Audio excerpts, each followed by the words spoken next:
Moa I nei mato officer o le WT Compensation Lawyers. Mātou te fisosoani tangata o āwhaina mai ta avale, whale whengaluenga na superannuation claims. O le manulauti o le mātou au-aunanga ina ia avele mātou ofisa e whai ma fesoasoani I tangata uma o le Pasifika. Aisea awa e tā ua le mātou ofisa tangata o le Pasifika. A whai o e se tangata e mana o mia se fisosoani, wala au mai tatou ofisa nei Prispeni Australia le o fitu, tolu iwa lua whai wa lima whawha.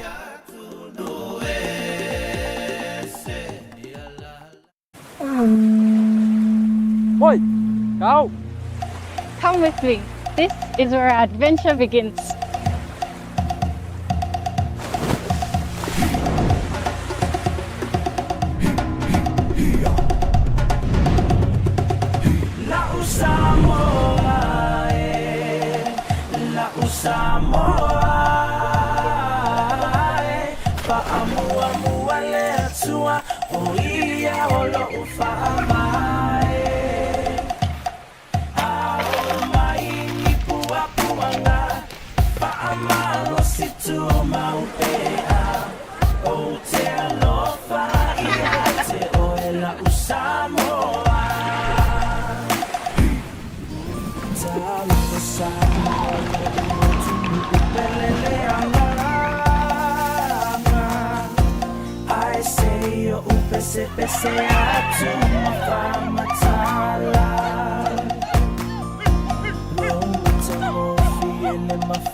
You call it paradise, we call it home.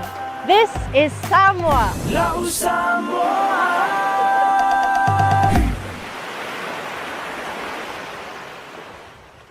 Afio maya, ilo ainga. Le no fuanga e matua fata waina I so ostangata. A e fata pena I mono tu wa jato, siaki mo mo pe balanga I le malava le tele. Ona e anga ine ilo tu to ngavandi, o lo o yai le tatou VIP terminal. Ma e whaanga solo ai loi le security. Ona e ulu whalero lea I se vai ngai matua I maa hofa tele lava lona mātou o fi. Le whaleolo airport VIP. O lono winga o oe o se tangata matua tahua tele ia te matou.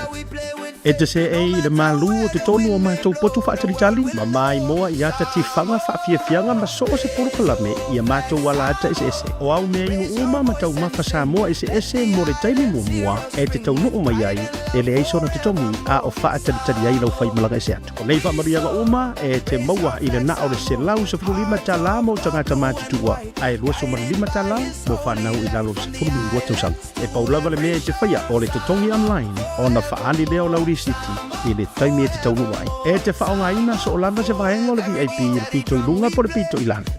Mo au whanotanga, Zoom, ia po ni mahalo longa papua o ta pena I lau whainga amlanga. E sili lava lau ainga monu. Le whanaiolo airport VIP ko.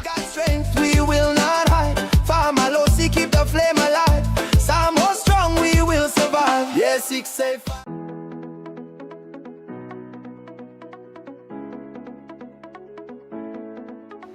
Hey, Have you signed up with BLUNET yet? No? Well, let's fix that. Head over to www.bluenet.co.nz and hit Join Us today. All you need to do is fill in your name, date of birth, phone number, and a few other details. This helps us get you set up faster.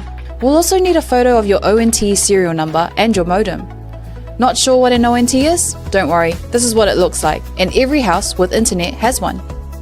And make sure you have a valid ID and a utility bill or government letter to confirm your address. When you join BLUNET, you're not just getting fast, stable internet. You're also supporting shows like Tautai A'e, Breaking Waves, and Sports Salanoa. Your BLUNET subscription helps us bring you more content. If you sign up this month, you get $10 off your first 3 months. If you have any questions, call 0800 258 638. Join BLUNET today.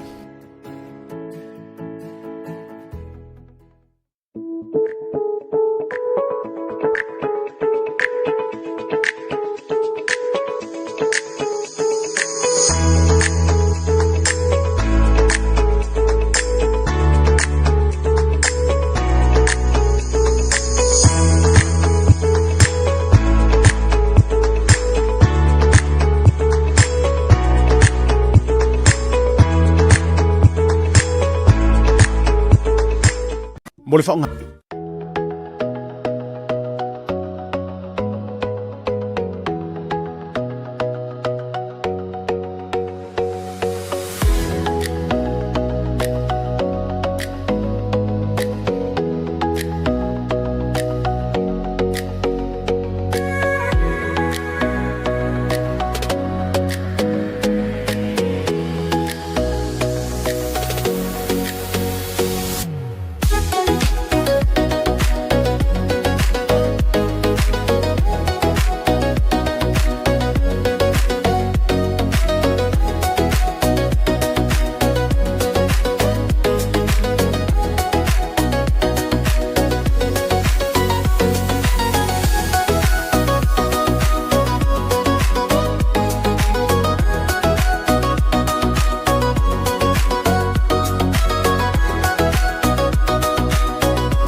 SMI Hardware is proud to be Samoa's leading provider of high-quality steel, metal, and roofing solutions.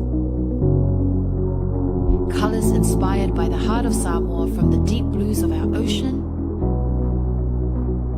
to the warm natural tones of our fala and tapa.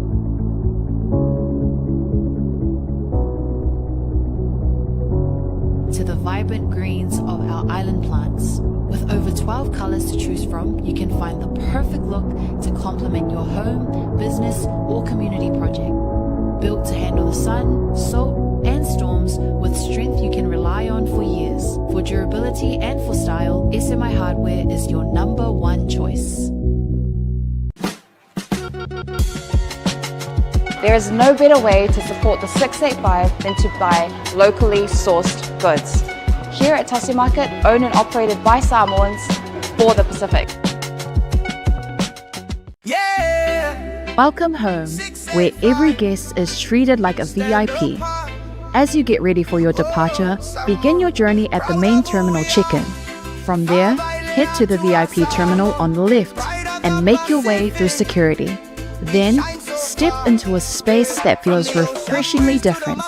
Modern, newly upgraded and designed with you in mind. At Faleolo Airport, VIP isn't exclusive, it means everyone matters. Relax in a calm, air-conditioned lounge, catch up on cable TV, or simply unwind in a quiet, comfortable setting. As you wait for your flight, enjoy your first round of drinks and a selection of delicious Samoan cuisine on us. For just 115 tala for adults and 25 tala for children under 12, you can elevate your entire airport experience.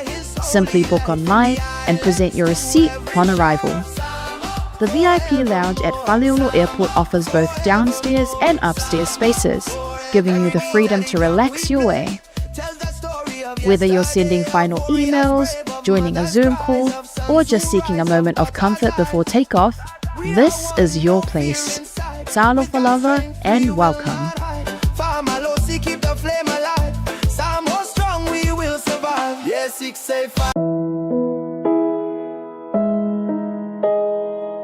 O le os Pacific Funerals na whaawai le tasi le afe iwa se lau i whae Sydney, whaamauina o le lua i au unanga o le whale maliu Samoa mal Pasifika, o whaawai i Australia. O lea ma mia sa oloto e tama whanau lawa Samoa. Ua silia ma le tolu sanga o lana tautua whaamama avenga mo tātou tangata. Ua tele langa waa il whaafoina o le au unanga, ma ua matua fo ile iloa le tautua. Mātou te mawhai lawa o na mātou malanga atu I maota malawa so se taimi e whaatala noa ina mta upu uma I ta pena I aile whai ngā malanga, mo le ua wala au I aile atua. E ave sea aile atua tu vale mane le mautonu a inga whaanoa noa, e le a whaina po le hale taimi. E tā ua I mātou a tātou tūmanga nua malu, ma olana anawa tau ave lava lea. Dignity of traditions is our service. E tautua le luas fulfai tūla le fitu aso lwa yaso, mātou te ngālu lua tu samfina ngalo mana onga o ainga, ai leo so mātou manao. Mo le fia malama lama atili o na sila mwhai tau malama lama le ili mātou tūlau whamtalanga le website www.ospacificfunerals.com.au po le telefongi le totongia, tasi tolu se lau, walu ono, fitu o, le national, o lua fitu lua, fitu wha walu tolu. O le mātou telefoni fia viai, o whaali mo o, tolu tasi wha, iwa lua. Ma fesili mo rata maitai pule, na omi ma sina mua. Mana tua na ile tautua le Os Pacific Funerals Australia, lo whale maliue le mo moe, ai tautua ina oe ile alofa malfa ma avenga.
Fia fatalo fa mo folo fatu sa mo lo mai moanga le nei vaenga o le afi ina ua se fulu ma le lua minute ua te a le itu lai fa i le aso iva le nei o yuni aso lua iyo i le alofa ma le anga le lei o le tatou matai sili le langi ya awa o ia ua mafuai o na tatou tuvae ma tatou tulau ia ila nei foi taimi o le aso ia po le foi le taimi o le aso o lo ia o lo e mafuta mai ai ile atu nu o le mai mo mai le nei vanga o le fiafi ia po le tai o foi po le ale taimi o le tou tu nu fa ta lo fa ma fa feilo ia tu asiata le nei vanga o le fiafi ma lo le pale ma lo a fu ai la o maua nga le fa to tatou mtai sili le langi ia sa a pelepeleina lo soifua a puti lo wola o mafuai ia ona tatou lau lua fesile sila fai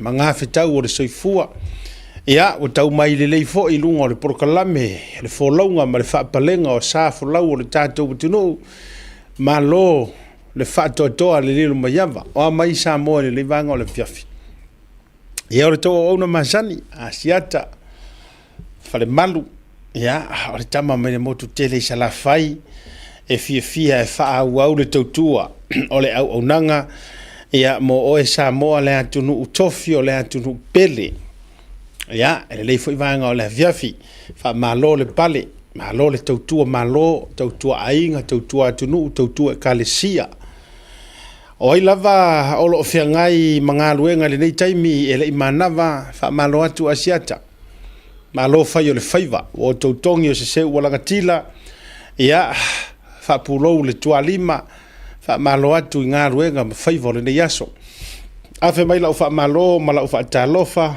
iyo ia i le au fai ngā ruenga ua ta ua o la tou o tangata o le atua au fai ngā ruenga tatofia le atua fa malo atu malo le onosai ia malo le fa totoa e le fai ngofia faiva fa alitala le lei laungaina o le upu o le atua ia o le fofoina o faafitauli faaleagaga o fanau faaleagaga ia ma so se tagata soifua ualaga o le mea malie e kusa lava pe le o sau faifeʻau lesi faifeʻau ae atuu a e le atua po o le agaga paia o le atua i lou loto se manatu lelei e te o le a e nono mai lea faifeʻau o le a e asamo mai lea faifeʻau o le a e tau mafai e saʻili faalumaga mai lea faifeʻau e ala io ini faamalosiʻauga faaleagaga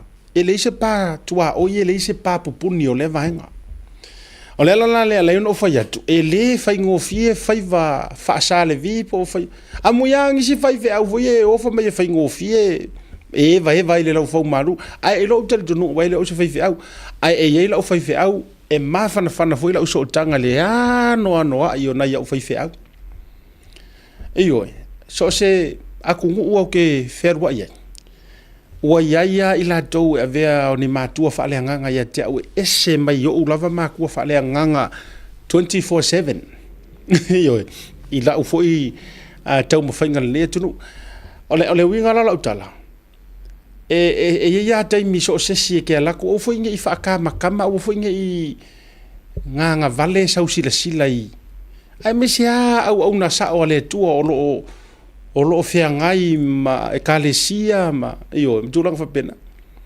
ai ma fuala na fa tu la utala ele fa ngofie a fa pe ko a se lau lu se lau ko se lau fa se lau ma ngai lu marco kero le kalesia imagine le kel lo le faafika au di fe ngai manai fe au pe o da tupu pe un kupu faafika au di wai le ai e mua ka ko surufanga i fe au kai mo popoanga yes pe maua me yo ka ko rima kele ka ko kupe ka ule vese me o fe au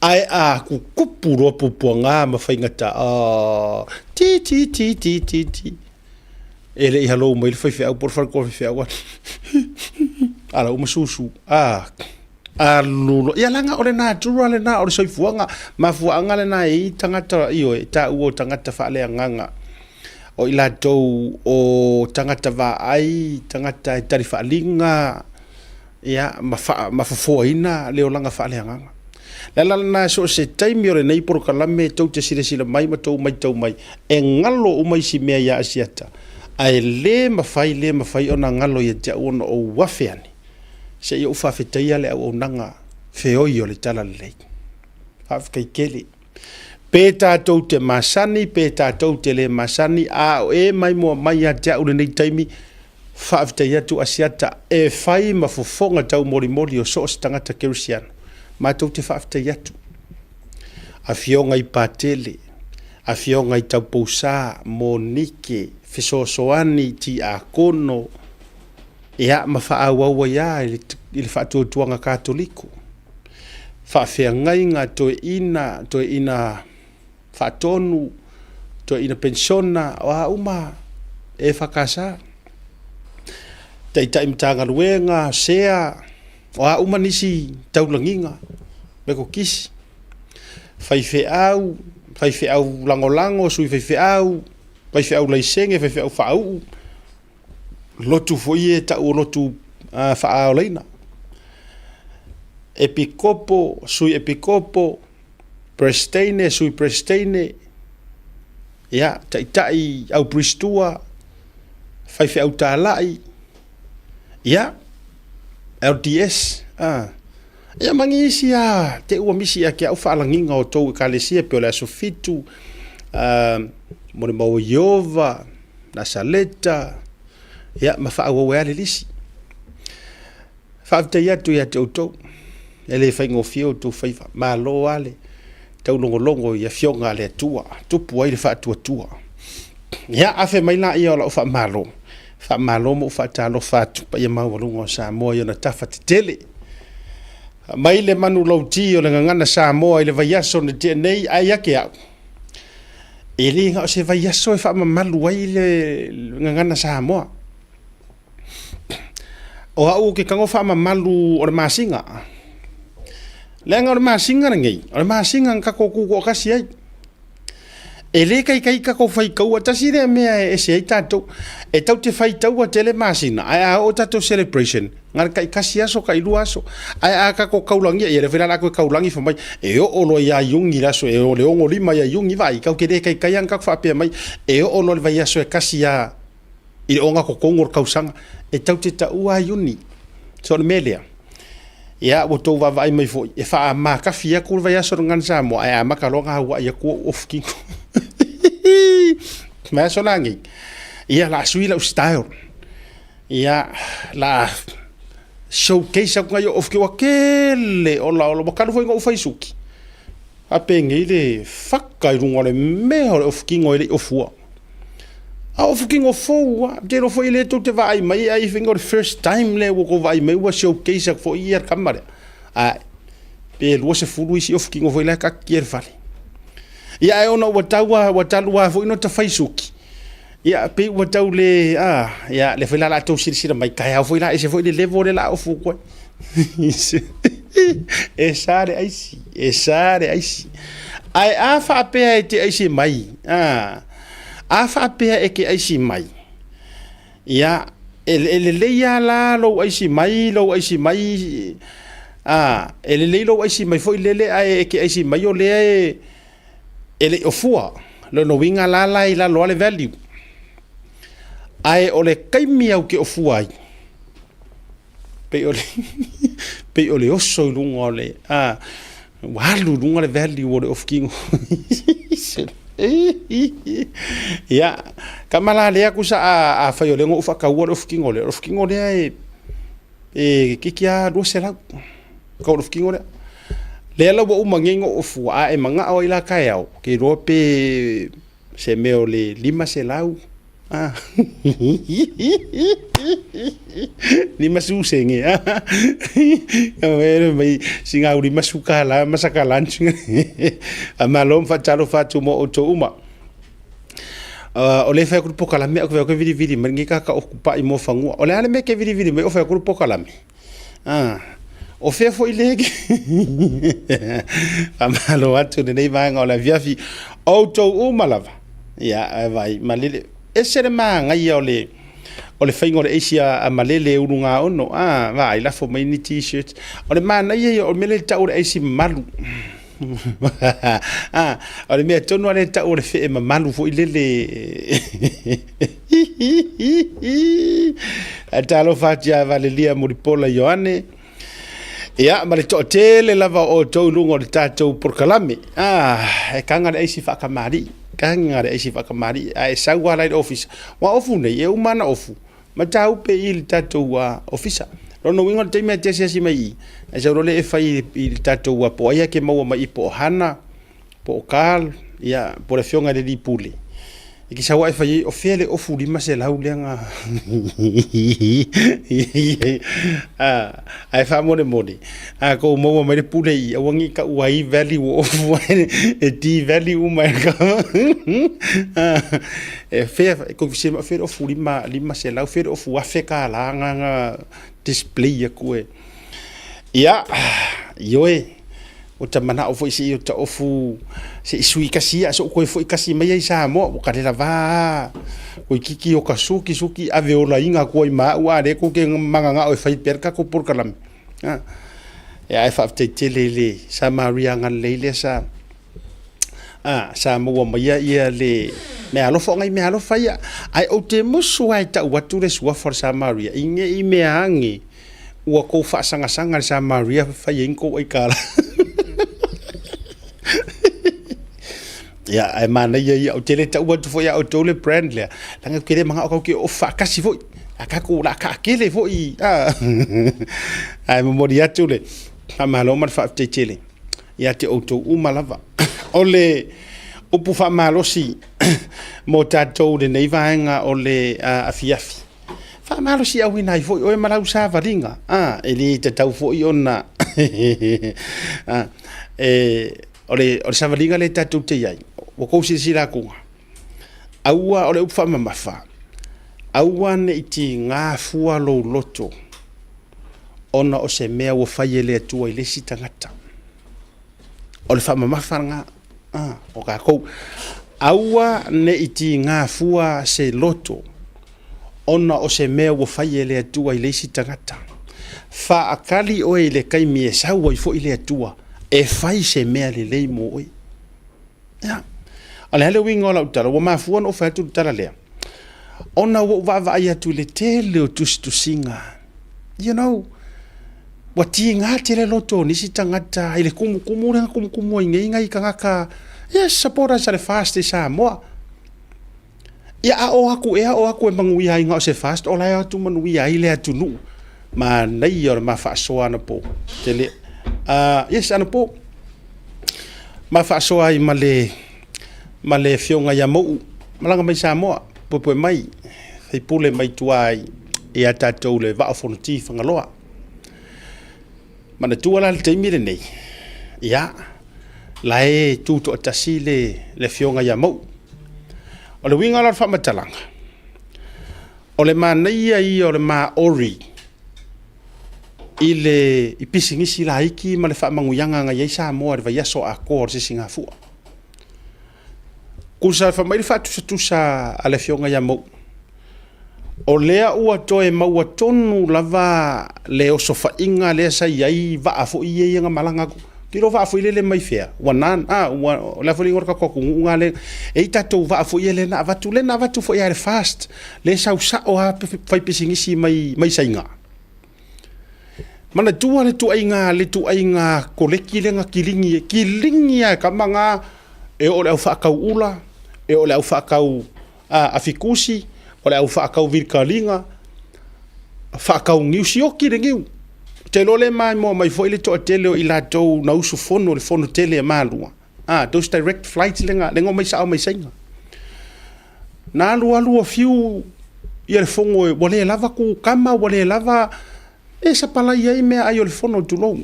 Sioki uma. O le winga o le whamatalanga. Ua pe ua toe whaafo ia Samoa ele ngata waso ia. Ai ua matua lulu uma ngai fai pisingisi makulanga uma. Mafua la utala le utawhai atu ono le upu whamamafa. Auange iki ngā fua oe ona o se manuia po se whaamanguyanga ua whai ele akua I le sikangaka.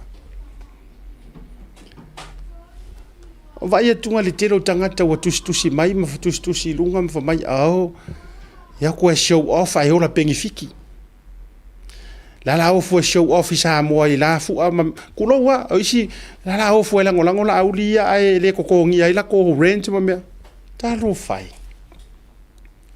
kalo fai ya a fai ua ele ma fai oe ona fai nei mea I so taimi a fai fa ua le ma fai oe ona avelo ai ngai Samoa tou te tafa fao ai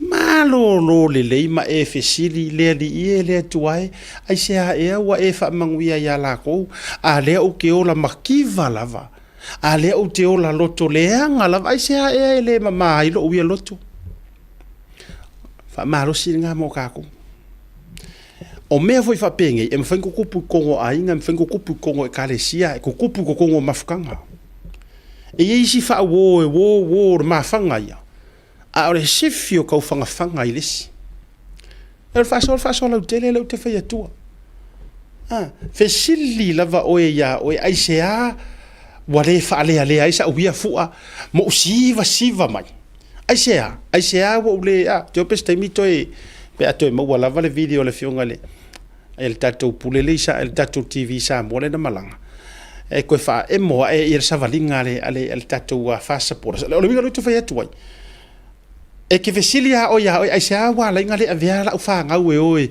e fia wo ke lo la maka ngai ka makia nto ma fo ta mai ai innocent ala ko ma fo la probably la maka kurki viva pe oh mom dad I wanted to go there.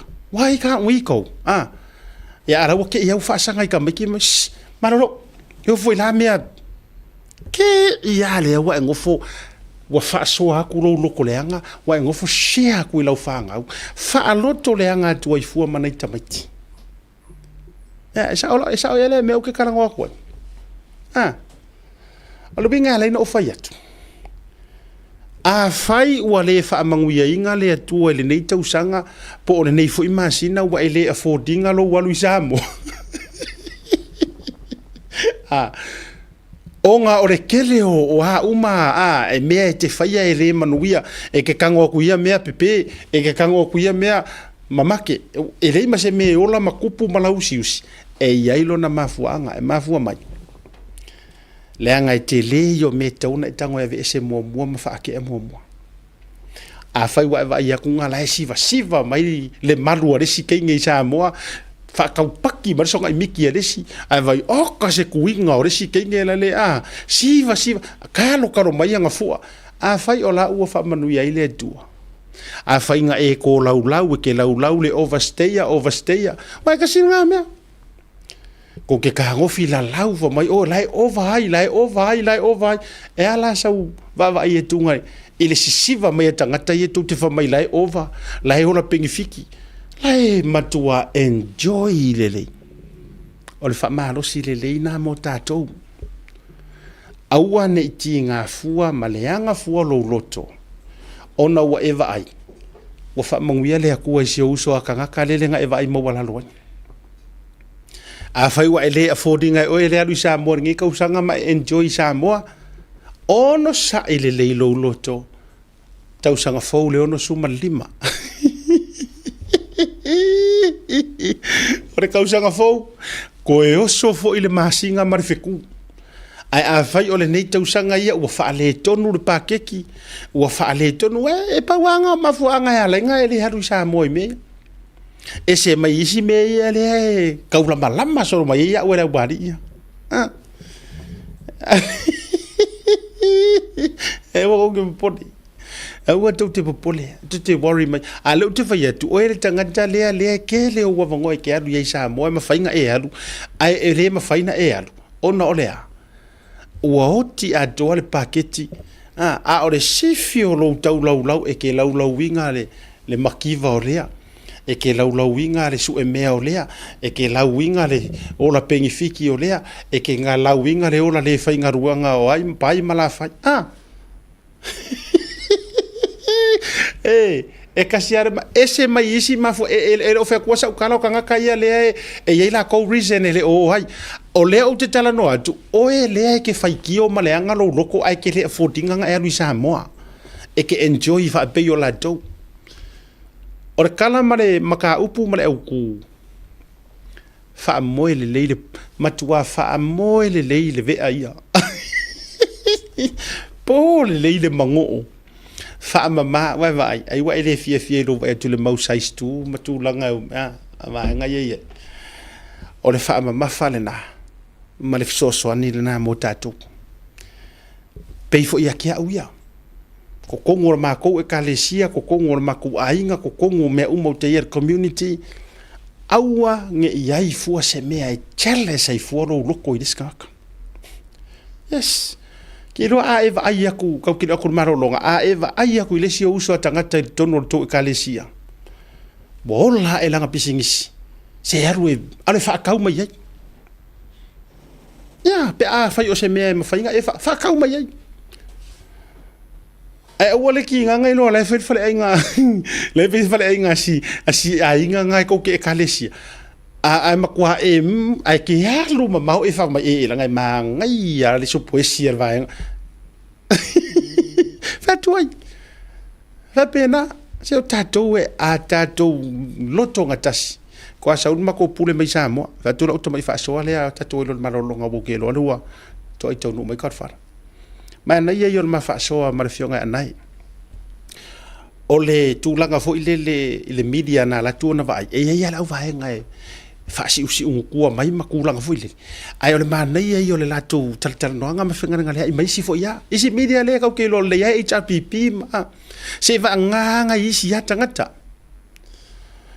ai o le nganga le au fo ngai ka ko va ai ku nga ba ku va straight la ukala tatou media ye tono tatou tonu i Samoa a tou i loa tou te le nga fatia le whakaungu inga o ngā ruenga whaamole mole ave e ser whaaloto leanga ai ngā ruru e whakasi ma isi media ye malanga koe whafo ka ko wo carry on ma kua leanga ele se mea mo o ele se mea mo o ai me mo le kungu la whakula o feedback le o manatua le sound lenga fai mai fa fianga i kai le sound le se king o le matua i le anga fai lava o kai o le ka ko sisinga fu amalonga va inga wa kumu maru ilunga a o ka ko material ye nga fa nga ka wa ya ka ko ya langa ele ai ma se me play mai fua le fai nga malo no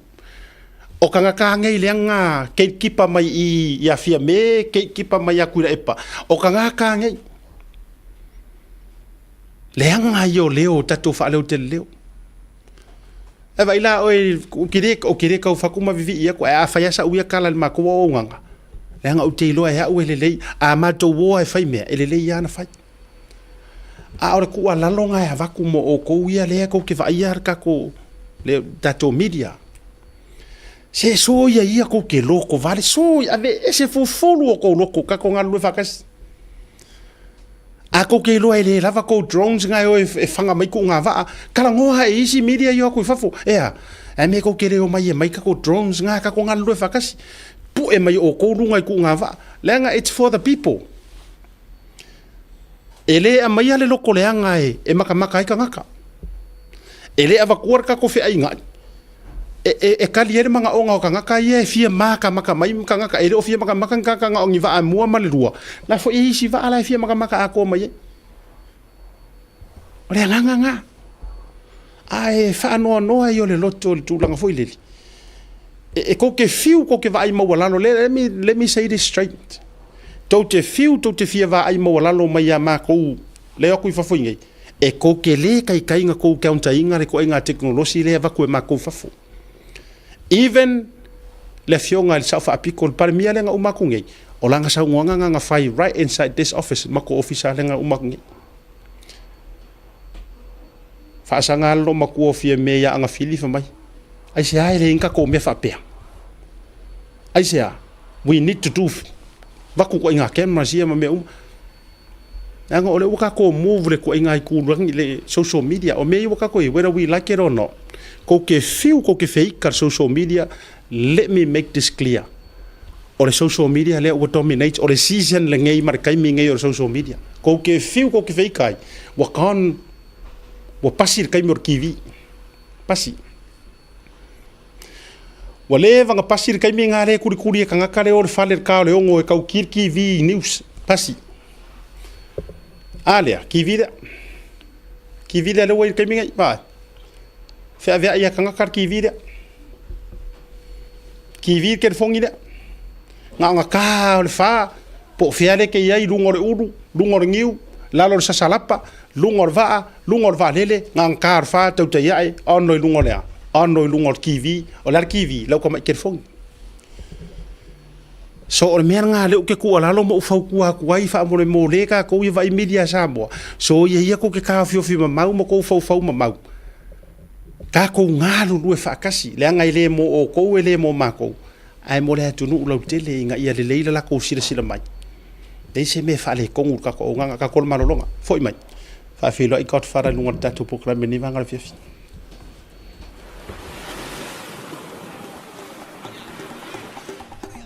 So fu manue malangi ma.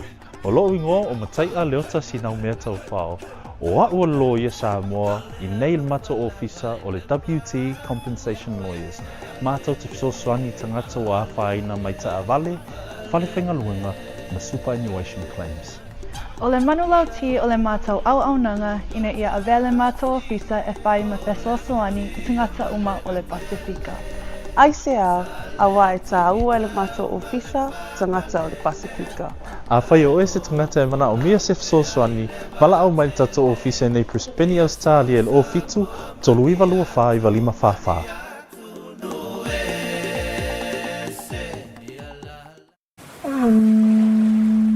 Oi, kau. Come with me. This is where our adventure begins.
You call it paradise, we call it home. This is Samoa.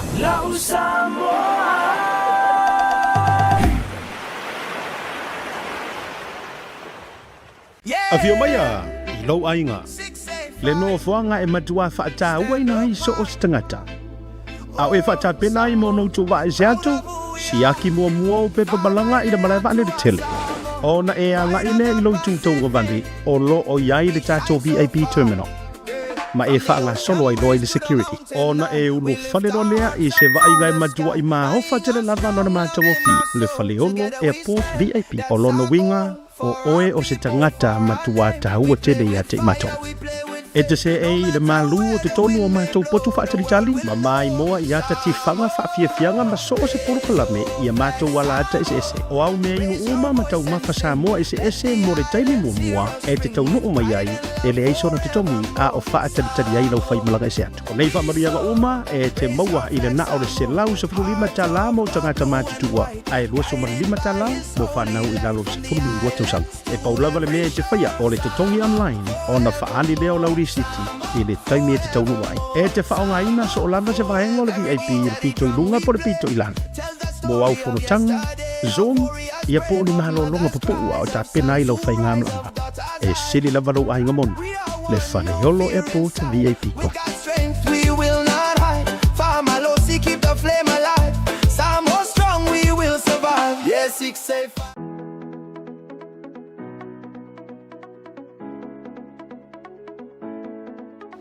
Hey, have you signed up with BLUNET yet? No? Well, let's fix that. Head over to www.bluenet.co.nz and hit Join Us today. All you need to do is fill in your name, date of birth, phone number, and a few other details. This helps us get you set up faster. We'll also need a photo of your ONT serial number and your modem. Not sure what an ONT is? Don't worry, this is what it looks like, and every house with internet has one. And make sure you have a valid ID and a utility bill or government letter to confirm your address. When you join BLUNET, you're not just getting fast, stable internet. You're also supporting shows like Tautai A'e, Breaking Waves, and Sports Salanoa. Your BLUNET subscription helps us bring you more content. If you sign up this month, you get $10 off your first 3 months. If you have any questions, call 0800 258 638. Join BLUNET today.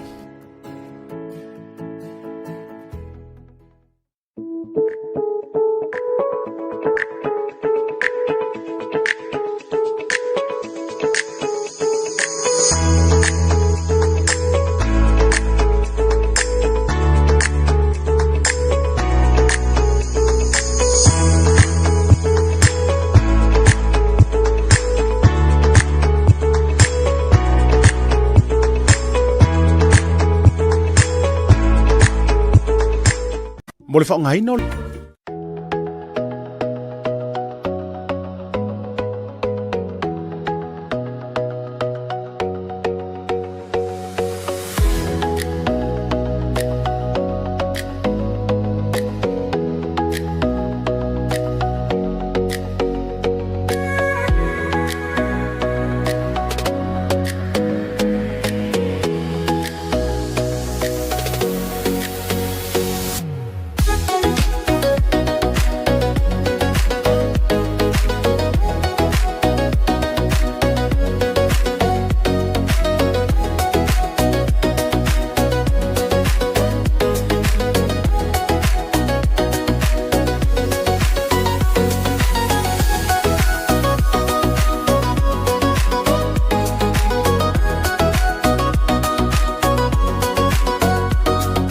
Jemiro wati lea ua toe se fulu ma le tolu minuti o le jalo le jiu la lima le tautua whaawa o le Blue Wave TV ma le proklabi o le Tautai A'e. Ia, ele le vanga le fiafi tufifie whae lo ajo o lea ua no foia le no fo tavita. Songa le ataua ma le foi, a.k.a. Godfather, o le whaatama, tamaiti uma o le lalolangi o Samoa. Ma no se fumuruia, le ataua. Se fumuruia siata, ia ma pe folka ko ofisa ma se sila ma Samoa, love you Samoa. Le foi wa si kaili nga fa kuru. Le foi o so uma te sau fa hindu. Ia, le wa sau foi lo lima na pe uma si fa pe nei lunga ma lo fa manuia. O se le foi la wa sau fa kuru a. Ia, monkla, monk. Ai ale. Ala. Ya, le lao kusa ole le ai. E pe le talo mai al tamapa ia. Tu lo le kalesia. Nei fatu tu si kasi faudim. O le ai. O le la ave fa fer pui pui.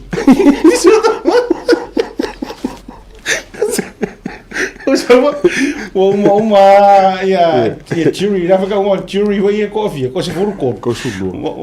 O sa uma fai uma mai we the jury found you guilty.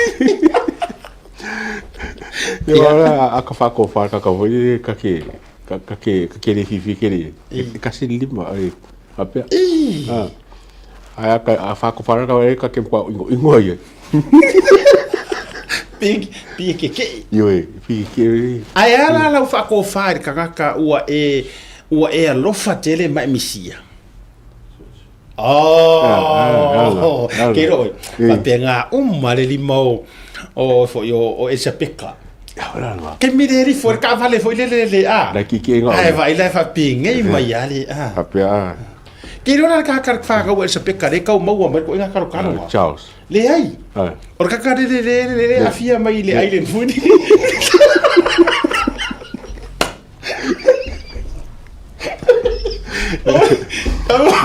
Kamu fa no kal e ka ura vea mai lar karo anke rufa pe ngari kamu karo yo le ai ala vale o kusa a e fango la foi lo kala le fa mai ai le kusa e fango ka siro rima fango e fu la e ka mi fa pe lima e ka mi fa pe e fu la e fa pe makala o ile marcar kala ko mai lima ma pun na to mai lima le ya fango ai marcar kala aka fia so le sa wali e ke keng men pari e sa wali ki ko faransa mi ngoi rola mi ngoi ro ai ala la tu nga la karo fu ile le pe o ke nge ki da ke ka mai ka ile ke kalo ia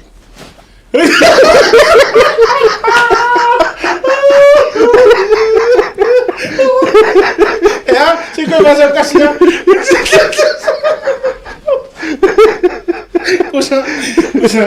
usa olia ai ku mai au ma ku mai usa sa va pe mi pe akala boa mai mo kifa marka mo voda ka yomos ka fixe frume Ele ainda ele kai ya la mau ele wa fai no me ngi ya mau ma masita ni ai ya ka we de ko ska me mo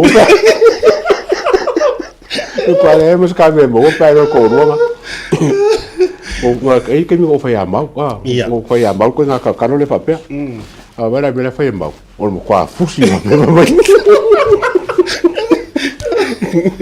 Nenga ka muso ka ko ruanga nga vidi mai sila na nei mau fa o me foi tu sila i san kusi complain po san kusi o le kusi sila fa o me kusi lu ma sila ya le sei lau moi e fa ka kau ya falai ma ya o kusi la e fa maru mai ya ka ua lango fa fonga mai sila ngafi e pe fa mai wa ka masaromia o ia le renga ia le renga i ka mai ya le la u fa mero malang kusi fa mai asiat e le fa sila mai mo lo sunga mau lo sunga falai ua sa si o du ko mai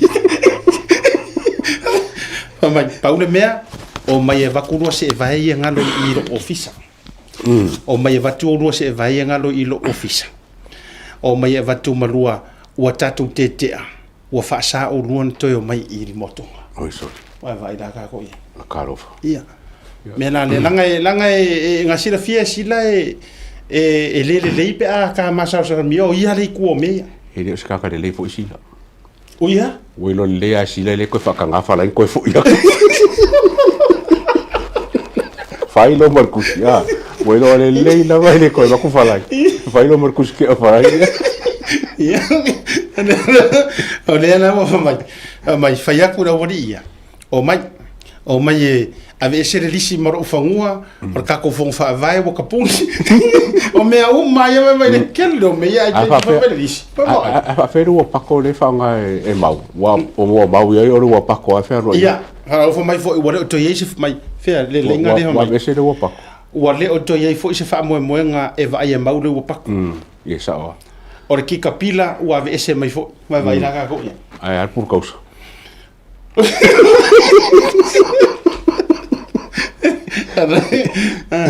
tatou tala noa nei la ele wa tatou tala noa nei la ele ile ua pako ia ai mara tua tele na ia ofelengi e tele na ia ofelengi a waile kulo wa fo ile wa ile se karafaku e a waile kalesia fa tas langora o ka mo sila wa mo wa ko ele ro ka usanga ile ko va is farsa ai mo le vangre ko loko ai mo mai la tala le tama itala ila angiru kausi fai mai ai wa fiusi fa fe ngai ngai e kar sanga le wadi ie le au fe milion ia le lo kero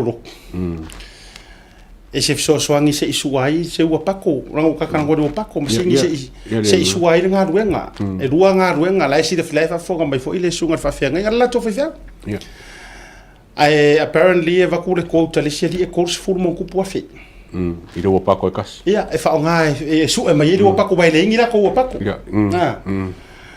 ia waru la wo koi wan koi fa kalsanga se fe au i de farku o sila ia wa pa wanga me fa pa wanga e wala ia fa kalsanga de fiona ngafkasi fa ia i se o bodi i fa mo mo de pem fenga a mai wanga o lua ia i wo pako ko ngakai nga ia e mai ia ala mena e piko sidinga nga makaukia ore ave fa nga ai se ko fa me halo fa ia i sila le o fuimo fa me halo fa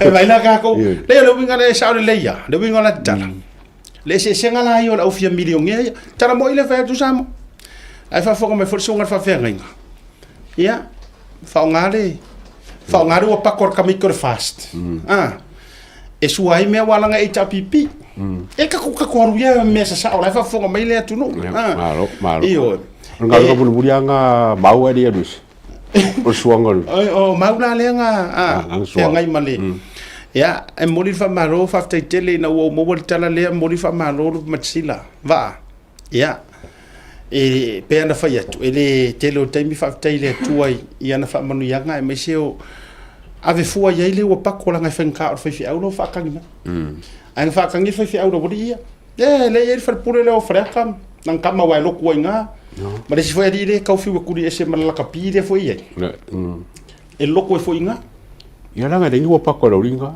e o haya mai o pako ia e o la haya mai e va ku le ko te ave fi au ko so mo ko po fi pe ko li mafia ia fa kangi e lo ia mokonga ia ave fua roa ai ruanga ke kele nga fai claro ia sua fua uma ela le mo le to fa malo lo matsila fa tele yo fai va malo ia ele na male la ina ia pe ona vatu lunga ile atale ma o fai ngaru ia fa tele la va me se vole fonga fa tua ia fu mono su fa lima o fai ngaru nga au sorry ile fa mai ile o fai ngaru nga mo ko ngari va ya kuri ko ku me o fai ngaru vai e poi la kale wo kuri mau e lo e mau la ka o sea e poi e fai la kale mo ku sor supervisor e mau oi ango mau le level oi lo oi lunga mau lunga port no e lunga port le la no me port e so fai maro mau ya melanga ke le pisara wadi ya elingira ko wa pako ke kele pe o masingi ga malo ya e mo le fa malo fa tel motonga le ngata ile o le tautua hotel ka ya fa tumbulia tatou a inga fast mai la to mo fo ina auto va atu ma e pa wa le ngei o le pule o se hotel le ele ngaka e va kurpa umo oe ai ko uma ko e fa ile dina pe afa pe me se tatou wo ma pa anga mai iyo ke ro oya me filo wo yinga re ko ka u kai ngo ngare ka wa ngare ko ka u as long as e ka u kai ngo so le mau discount mau hari male marka usami fu so le oya sila so kai sila le ai Da sui e fa ngai ke fa ka ya o kala sila. Kipi.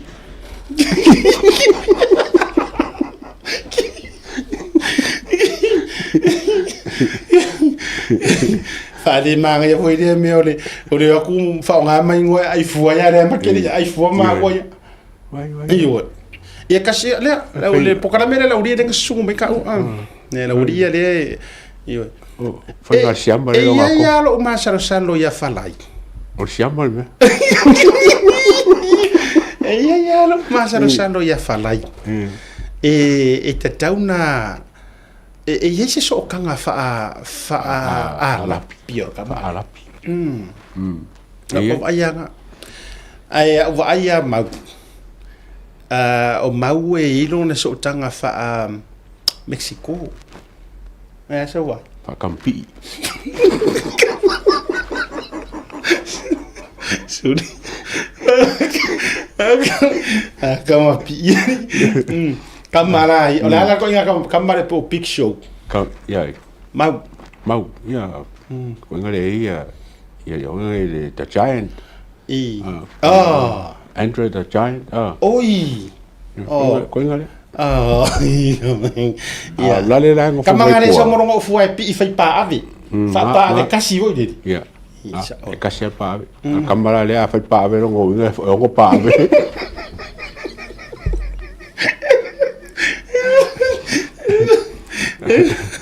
Ya. Ngo fula ko falai. La yo fu lang mo ni ma. Mastermind la. Mastermind. Pe algo fo ku le pa. Usa aka ko kango fie ku le generation le ya so ia aka kango fie ku sa fa inga fa por kiki da uri ya. Usa papa stui le ko mai mai. Le para ku. Papa stui. Ya. La kingu le nga kong. La kingu.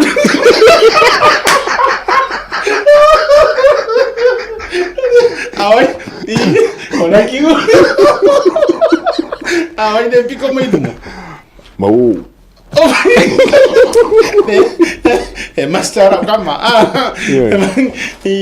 Okay, lo fasi ofro me maka ofro mwanga. Mwanga lali. Ngale anga ko melo, ngale anga ko kamera ko korule. Ia.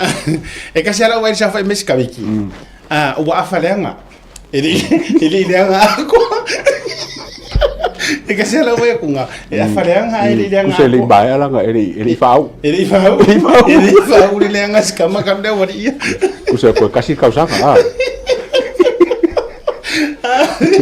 Oi, e fiu, e que fiu ko fa mo por ko korunga, wo kuri o ru esila. Ma nga ke no mabili masira ke kayo. Ye. Bili mai sem mai ka ma. Nga fa ma. Wa si sila.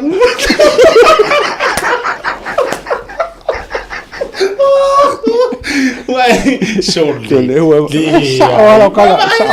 O fa kuan. Sa le lo kala. Va ai la. Ai wa vai vela yang arka ka ro king. E uma ye ye fusi. Ya foi ngala kingu. Nga no ele champing ya ba un fusi. Je vai lang o fa ku ya wa fa yang arka ka le. Le fa mai mi kadinga. Le pi fo mo le ba ngala. Chodi ke lo vai ya ka ro ma. So le ya yor ka kali ipi ka ye nyo so kanga ile mandarin. O la fa de or king. Le amadin ka Le amadin ka Kilo ra vai ka au vai ka orka. Ke feke. E va ai kaka. Ese la isa le fa ngal kamba. Soli. Ke lo re kura ku mai sila. Ele ai soli. E yo e. Ke lo re pior ku mer kaka foi le lo snake. Le si ka ba foi le sa manga ngaka. Oi sao. Ka ba i le sa manga ka wa vai. Sao. Le cambio me la lo vai, oso la lo vai. Lenga. Saola. Io.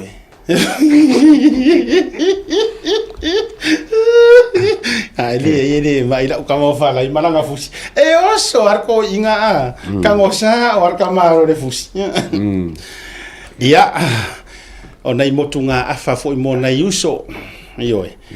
Ai fa tai fo il fatetele mai o la to maso o maso sa o ye. Malo fa tai ya o ngai mea ka ke karie fo ya ai fa tai fo il tautua mara unanga nei ni fu so Samoa mo aka Saule Ia, tautua fo ia tatou ale papakiu King Fly. King Falai. Mr Fly, King Fly. Langa wo earn ka malo vai la ya ka me ko me sam. Wa sifia ko inga sam. Ska sifia afa fa ya kwalo nga ngofo ngai King Fly. Ia, ka mau King boneless. Yeah.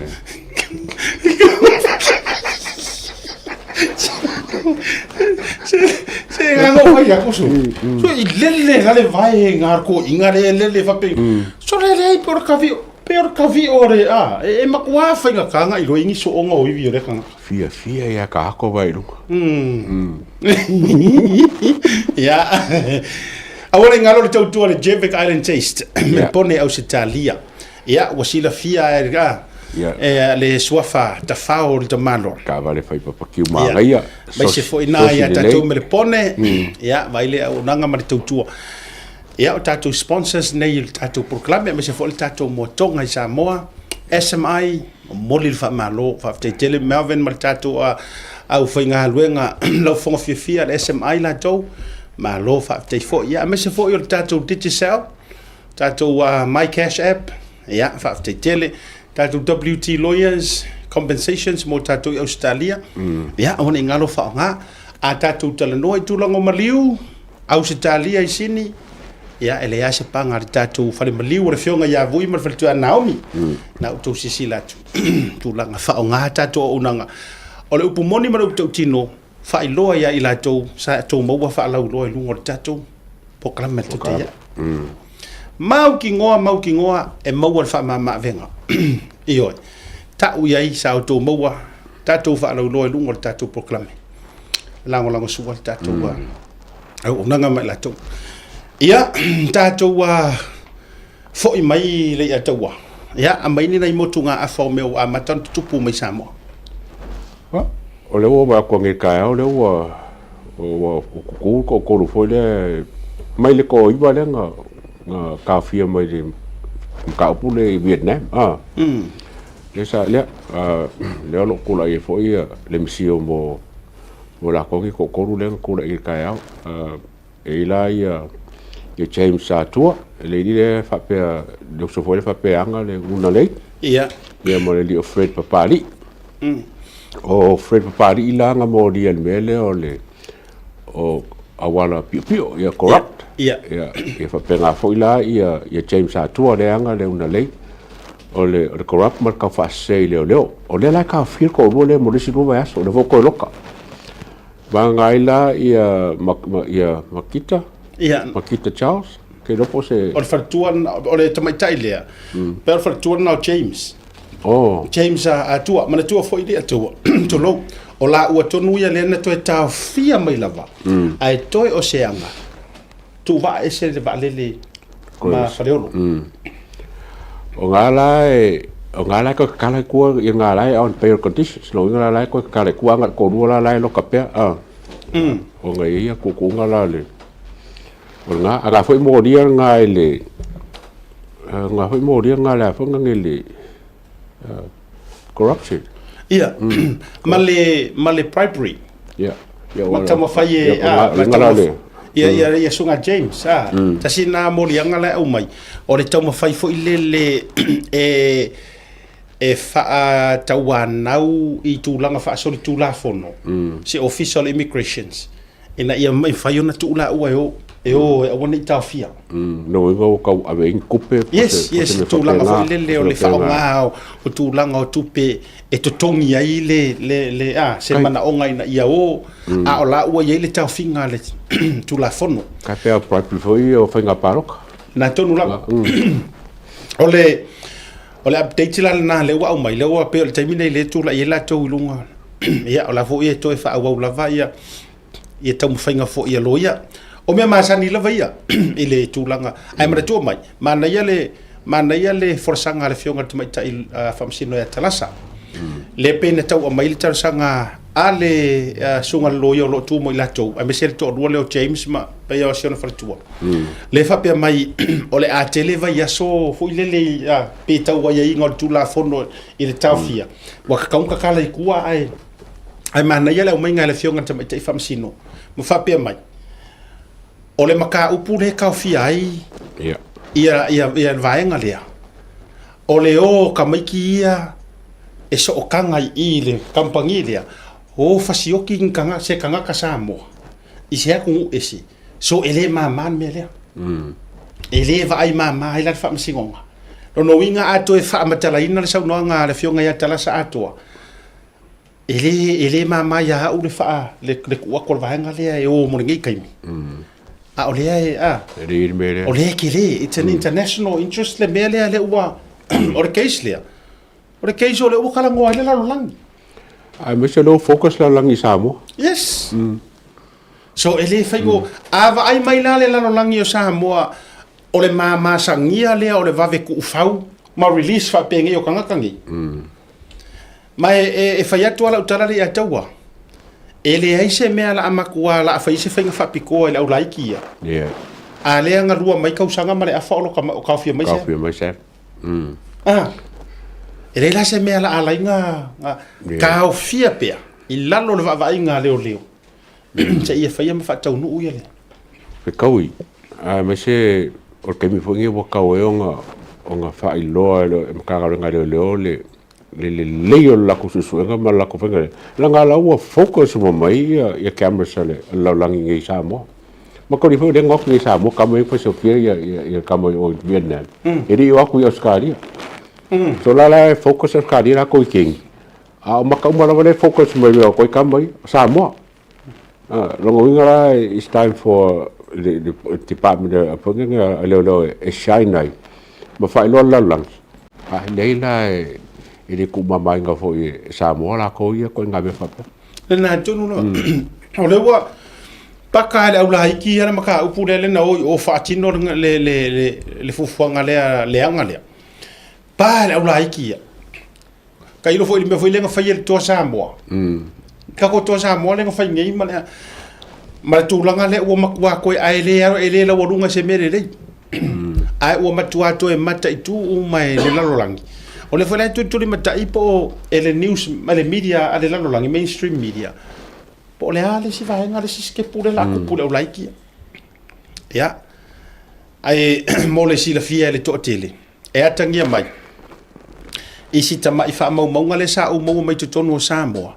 O le dia James atua po o longa middle name o James tu sava ilu. James tu sava ilu atua. E pe fallinga mai o siona tina lea e fa ingoa le rental lea. Una lei rental now. Officialia wala le fa pe mai fa matalanga isi o le rental por pisingisi mar kampangi. It belongs ile ile adengo le ile Vietnam. Kona. A o lea tau fai meli mai le to o tele o lea tunu uma fa be mai. E feo lolo anga I fale ainga sa se vai kona. Langa ngaruenga mua. Ai le ialu o le rental. Tu so le sa fa mai nga se foi le esa waiter ia ma fai ngaruenga I nisi o hotels foi le pi ai muri ai la lu o le fisili la lo mafofau. A faila o kona le singa le po le Vietnamese le e onga le rental sa. Ai se me fa ingoi le una le. Ya balanga o fa mo ngana le na mo mai le tatou wa prokalami. O una le. O le e foringa mai o le ngo o le sofa le na le tina. O le sunga James. Ya le fa ingoi le business ma tulanga. E fo le video le ya tiau.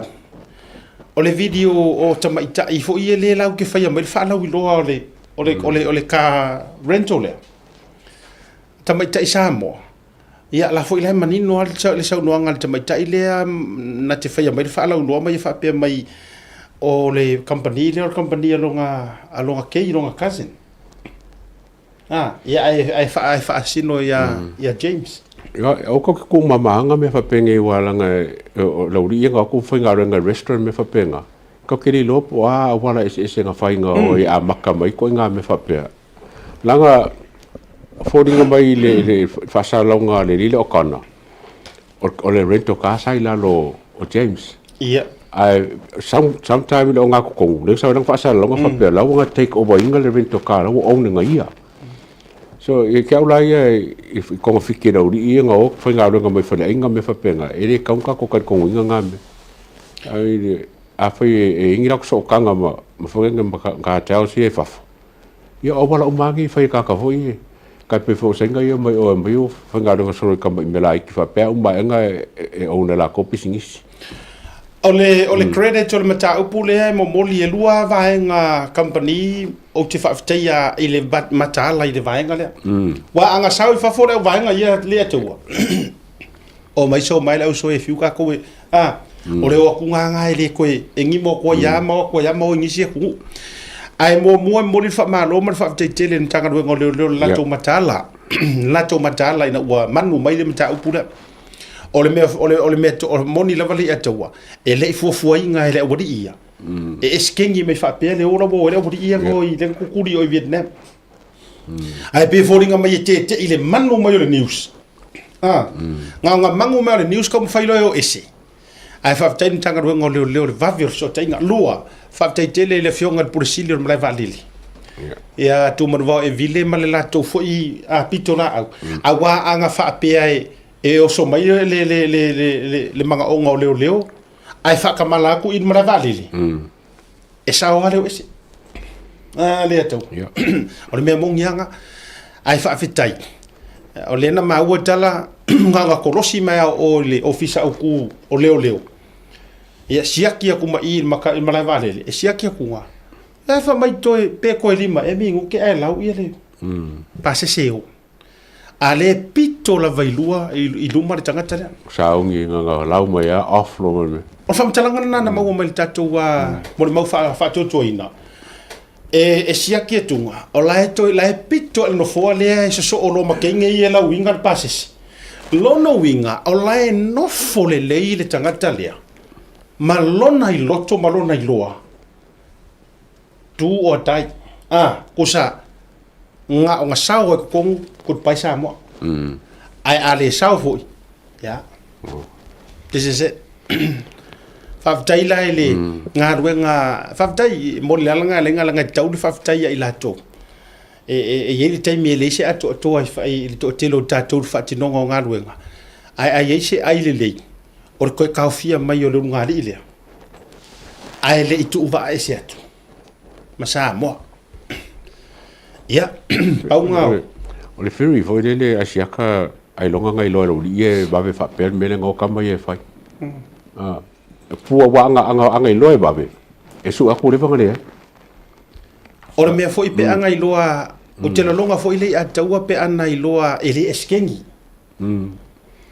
o mo bele ngo ta wa sa lo so noanga e ferries ia mana tua mai o le ma ua mai o le aso se furu toru o le asu tolu me le nau ese mai ai Samoa asu tolu me a o le aso lufuru tasi o me le na fanga ia kama o Lorenzo so fua mai lai tatou se furu tolu ma le aso lufuru tasi o le uminga le nga ia la uri ia yo o le se kope e u fio mai kama e fa mai le fa matalanga anai tatou so upu fa toto ina li ato kusanga va ve ole o li ia se io scope ale upu foi le o e mata tu le nga ola yai mana tu ele ole o li ia fa vale foi le o fa sama ola yai le kanga kala o nai ka kala so kai ole mele fili de mafofa ala me ole ko o ye fa ele o li ngai o nga ruenga kuro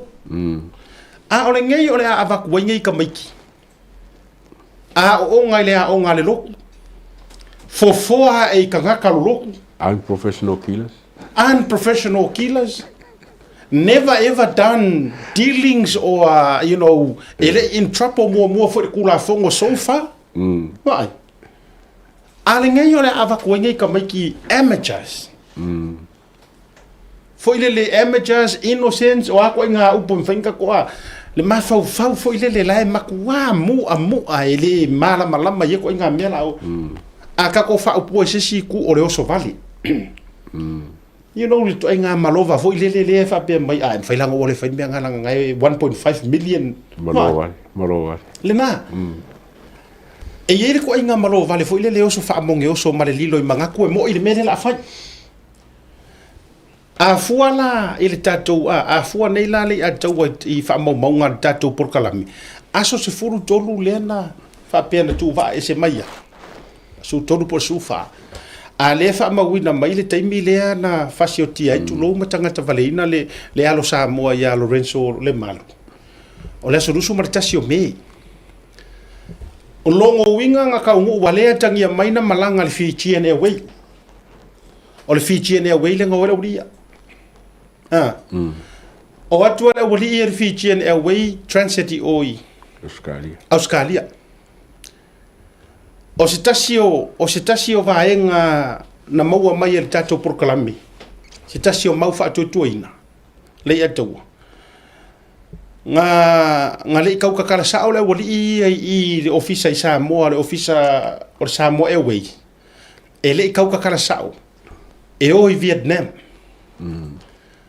ole excuse nga la fai wa le memoni na le mafai ona catch le va alenga puksa o la flight so e fa mai le fa mo ngal tatou wa so up fa tutuina e le mau ele wali ia le va sa o sa ka kaunga o ai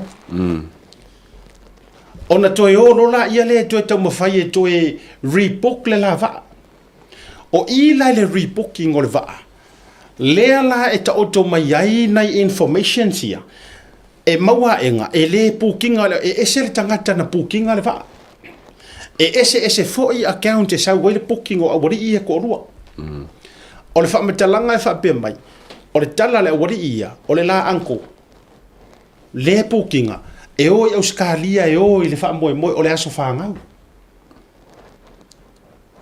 ai o le waru le so enga ai muli ane o le o le ngia le wali ia le ofisa I Samoa fa mai e o Australia I le aso fa ngau ai pe to sa ili au ili atu e le tangata le sa ili le ticket ma mawai e le ngofo I Australia e transit I Australia for Vietnam ai la ua mawalo e kangakali I official fiki I Samoa le Fijian Airways le kala pepelo le wari ia fesili lo mato e tele manisho mau fesili le fa penga ko e cancel koa ia le original booking ai ko e faile rebooking fo fele leia ia ila so ngaso te leio le information o atu lola ia transit I Australia o ai lola ia Vietnam lono winga e valu le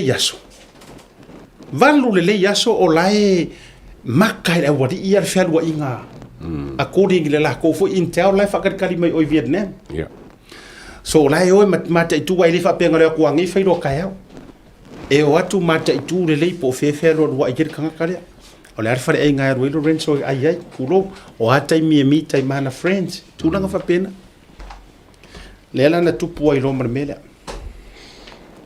no le va ngai lo kakala Vietnam a pa me ma bio lo ri ko fa that's it ko sa ile ya ku voila o so na wo everything o la wo aku waka o ko mai o pa wa me la ki faia pull the trigger that's it ia ko fi punga le ka vale le la set up molia la uanga I le pora le Cambodia ia mai ro mar forfolanga nga le fake Australian passport fa pe to malanga ese mai o le me moni la vaia o le foi na la o ma le lo o le to foi mai le la o ma foi le ngi passport fake fa penge Australia ka dia nga fele le mai awa na se foi fa ele tau ngo ka ma foi le nga fa ari mai ngai ka mai ki wa vai mai ro passport dia e uma longa fa le ro mission ma ro passport e ki ro le ko foi Samoa o te mauti no ale a tau o le tu ainga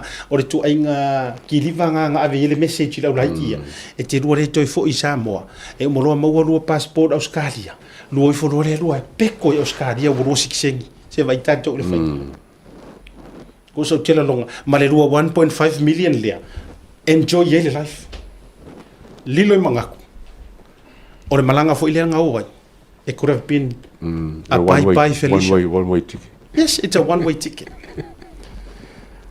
Ai la ya kalenga vifo ngi lunga le fionga le il tatou producer lenga vifo lenga umang faka ule le ai maua le maua i tonu le tale pe e maua ko ilos fa inga ko kongo o le hotel ya ona tatou mafo faulia tau te mafo fau wala ia le kale ona tatou mafo faulia o awinga o nei mea ai se awa toi faʻasoa inga mai ai ola le au laiki ia even though le leanga o le lameaga fai ai sisila kuga e fresh se lenga faapo o le ulu o le sila ikiki le ai nga o fai faalavelavi e leʻi po o le ulu se le loa suiga o le appearance o i le kausui le vaaiga me fapena tatou vaai ai ai le fomu se po o le osoga ulu la ia kuma limongi ai tatou iai ole na le wo o atu le tatou porokala me lai fai suesuega mai kele a mei kua pakakua suesuega but ole mo le mau tutu lava lea o le olega o isi au laiki e le o le koe foi mai anga o manga whakaugu o le mea lea o whapesulfaga i o ai a koe rom whaumakia ma whakamaia koe iai ia e le koe eva koe show up mai Samoa manamea wa foi o le whaaitetega numera tasi lava lea o so se kengi o le mole mea o le mau o le operation ma kaukakala e ala ua kupu la la se me kau fai kamai e ke au ia e kau fai se feringa malo ma Vietnam e kala kamai mai Samoa i luar condition e mai lo fa makala aku la vol me ako ia mana tu mai la tu ai nga me fa pele a tatou wo i me o tatou va international friendship foi le ma treaty ma me fa penga ele ai se ka ko ele se ka ko fenga fa pia ma Vietnam e fa ka ngai le me foi le extraditions e ma fainga extra tight mai yes o siki sengi Samoa le wori ia la ngo ka sisi fo ia ngai lo ia ngai o siki sengi Samoa however e ma lo si ar ku la fo ngo le ku nga e committee ngai le crime ku sa le mafai pe fa ngai a fa pe ke overstay ai e fasia se si ma wai ke overstay ele uma loanga maua o e va ku lo sa le overstay override lo fa singor ngaka ale atu e kuli mua e serve mua low sentence low time nga uma nga serve fako ave lo le oi so exactly the same thing ele wa ku roka ko Samoa ka mo fai aku faingi o fa pe mai lo o Vietnam ia sa o le mai lo nga avi ai fa maka ivi ai ma fa maka ka waso ai via Vietnam ile kula fongo wa soli ua soli o lako ele ai mo mela so le winga lana so o ke leranga o le afianga le nga la o aku faila ko soli nga kula fong i ko kongo ela vela me ka e kau la lo mo kau ko sa mo pele ia dauri ai se vai ngor tulafono ia u ele o se ro ia a kanga ka e kau ke manga fanga ma fau piko ai se vai nga tatou wa ia te au ona ia se pato to fo isa more case le o ke le rope si ki sengi ia Lorenzo i Vietnam o le winga le te fai atu le maliu mana tu mai e kau ke le rope se po se kanga ka ngu o Vietnam pele ai wa kama pinga do ka fau o whatever business o la lava tulanga aya kia o ke le lola alor kula fongo ile la ko resile ngo fo mau Vietnam fa yo ki le sile ngo fo mau Vietnam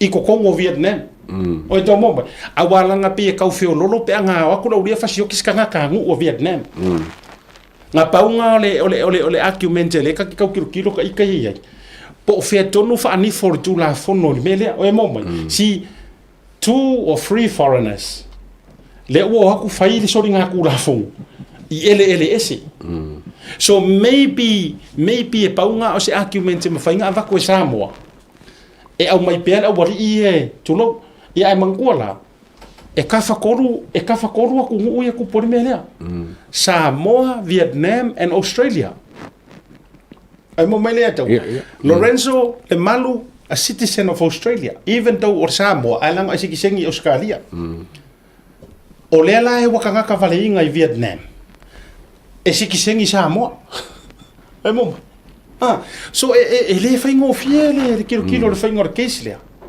po o fea tonu e ta oto iai yes the crime was committed in Vietnam ai le si kisengi ka ngaka lea nga whaia nga whaia e maybe as far as I'm concerned le si kisengi fo I Lorenzo o I Vietnam Australia. Yes, it's Australia. Ar kama ngofo singa I Dubai e reside Dubai masiona to lua masiana sila ainga.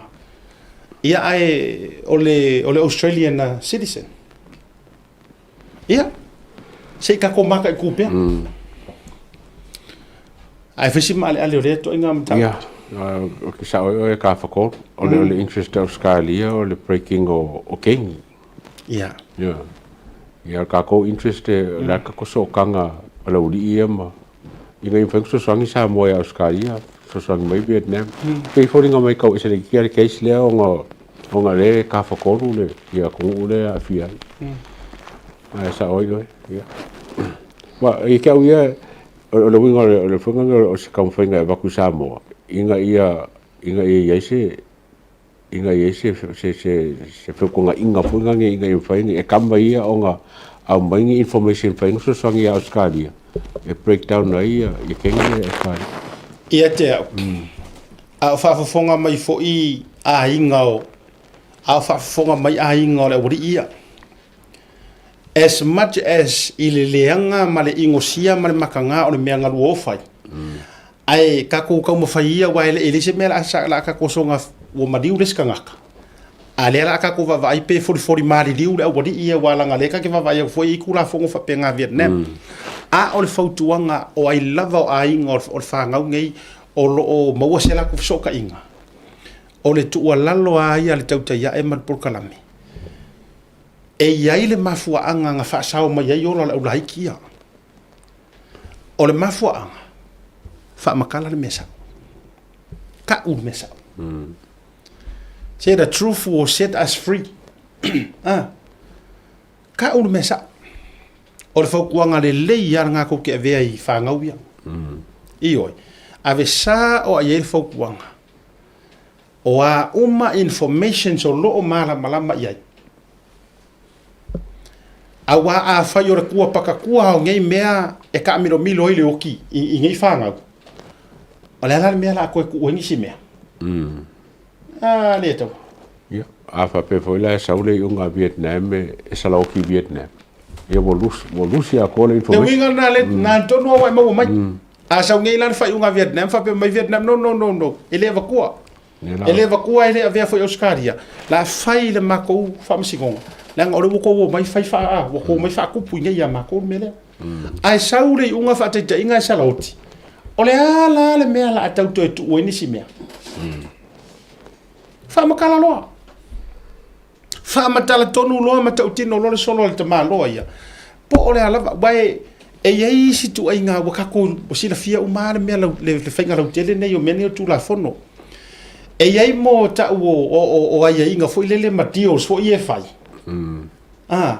e ai deals na fai a leo ma ya ba maro ioi mo pli foi ngale deals a fa apea o le salauki fa ke inga kele America mala mai la America mele la ngai salauki ngi usila ma ke Australia a America e ai inga fa apea fai a fa apea o lo sentence o le la asawi ke salauki ai le mali lienga o le a vela o e makanga kai ke kaukingo inga inga ia mauai se le sikoke se ko kele maulunga o le mela e tupu e mafai ina ona fai loa le park and deal okay o le a le fai ala le salauki ai pe a e kaukingo umamai details o le mele e ke ka ukingo o mama yati tei o so mele o nga maua le ko inga me foi lele o le asuia ro wingoa o le ayele pui pui nga fa pikoa ave o e fa ngo foi fea ma fea sui a koa wa uma vai nga fa pena e malu pui pui oi ai o le a makua fa sanga lor kula fongo e sa ili vai nga nga fa pena man ia o fa lo tele ngol nam ta ana na filen tupu mai se fa la vela ve au tai ai mata pu fa fo atu sa mo ma ana na filen sa tupu mai se fa la vela ve fa le natura o le mafui i Filipina o le pitono u le lalo le pito i lalo self for Filipina e ta ua o Mindanao 7.8 le malosi o le mafui ia le u fa mawina so far as of today wa saulunga numero le o vai atuai tolu suma lima yes pa tolu suma lua le sa report me le sona nafi pe ta io nei da fia finei le ono vai atuai wa tolu suma lima ma e ono alu la vailunga ono ono tau fa o sa ili pea ma faile recovery o ko nga fa la ve le sala o nga sala mo kupu ya la mal di ko nga fa la ve wa ko nga o le pitonu le o Filipina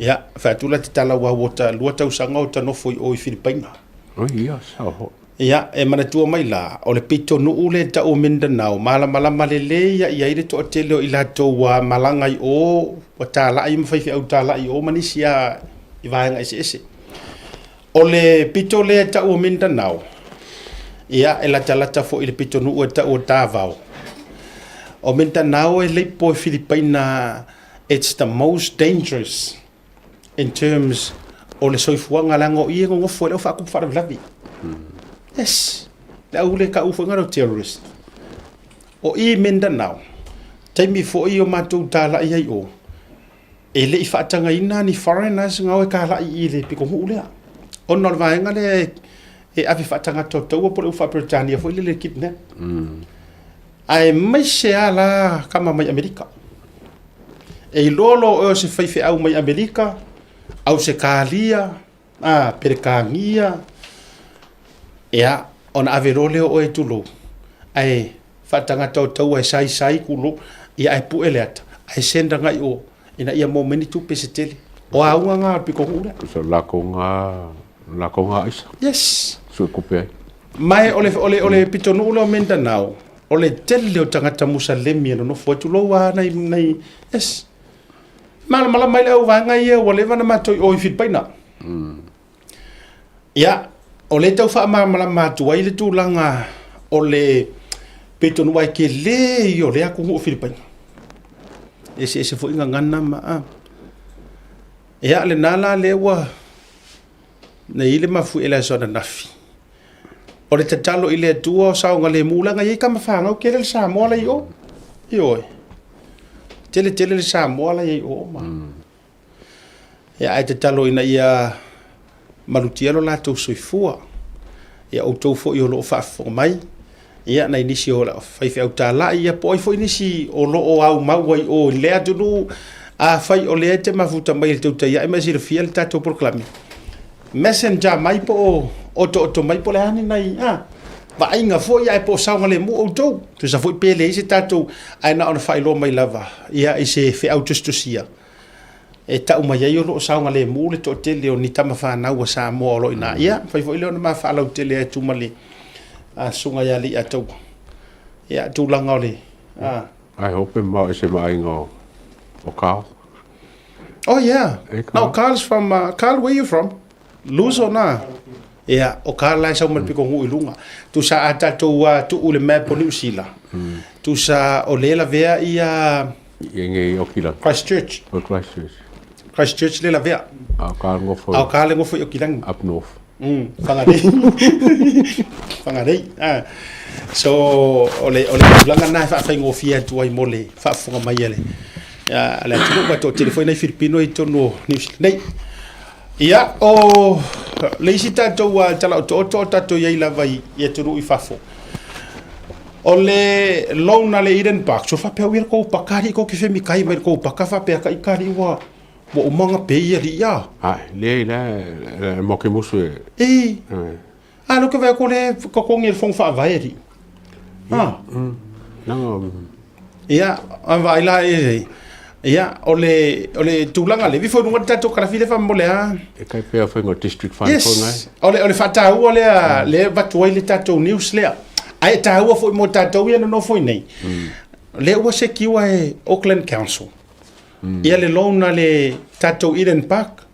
Ia se ko fia mapo Eden Park o ko ia le se overdraft fai. Le au pepe so mo la ria ka me e rola ia le fa ka inga.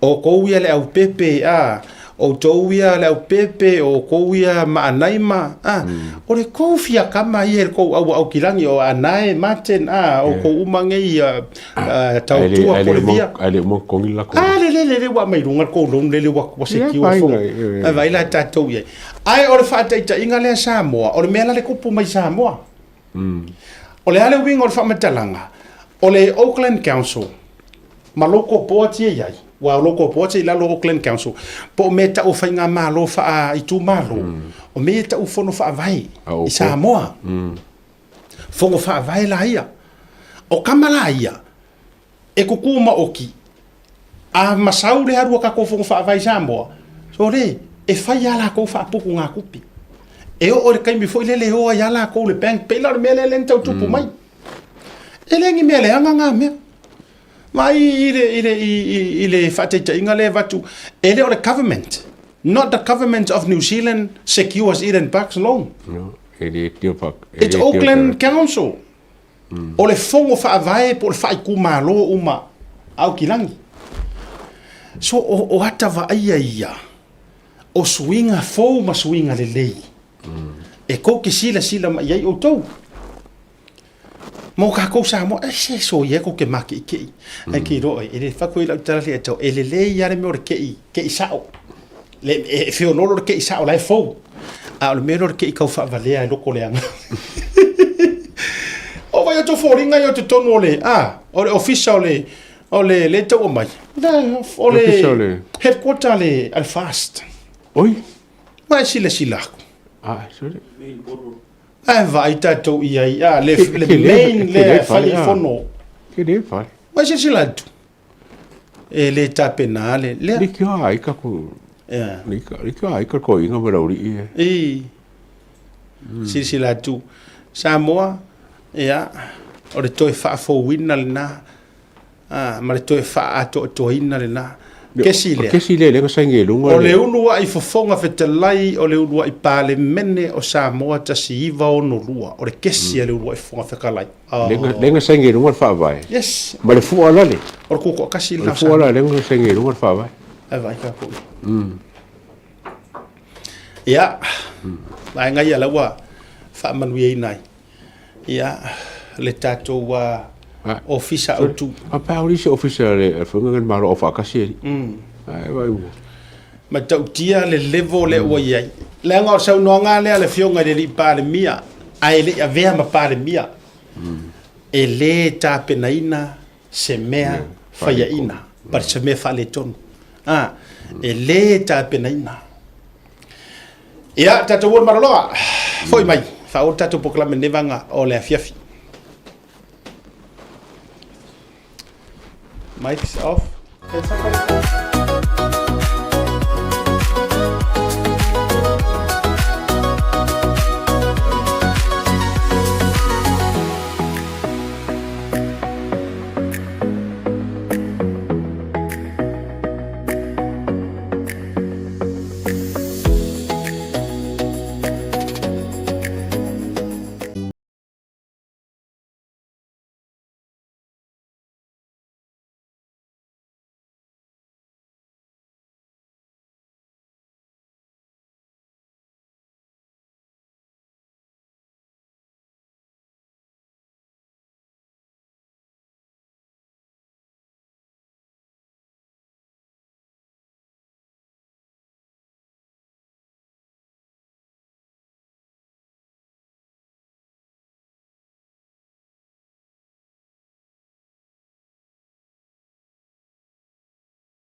Samoa's leading provider of high-quality steel, metal, and roofing solutions.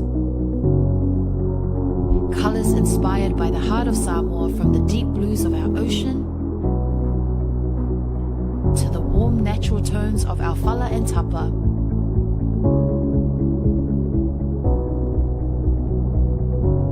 To the vibrant greens of our island plants. With over 12 colours to choose from, you can find the perfect look to complement your home, business, or community project. Built to handle the sun, salt, and storms with strength you can rely on for years. For durability and for style, SMI Hardware is your #1 choice. There is no better way to support the 685 than to buy locally sourced goods. Here at Tasi Market, owned and operated by Samoans for the Pacific. Welcome home, where every guest is treated like a VIP. As you get ready for your departure, begin your journey at the main terminal check-in. From there, head to the VIP terminal on the left and make your way through security. Then, step into a space that feels refreshingly different, modern, newly upgraded and designed with you in mind. At Faleolo Airport, VIP isn't exclusive, it means everyone matters. Relax in a calm, air-conditioned lounge, catch up on cable TV, or simply unwind in a quiet, comfortable setting. As you wait for your flight, enjoy your first round of drinks and a selection of delicious Samoan cuisine on us. For just 115 tala for adults and 25 tala for children under 12, you can elevate your entire airport experience. Simply book online and present your receipt upon arrival. The VIP lounge at Faleolo Airport offers both downstairs and upstairs spaces, giving you the freedom to relax your way. Whether you're sending final emails, joining a Zoom call, or just seeking a moment of comfort before takeoff, this is your place. Talo Falava and welcome.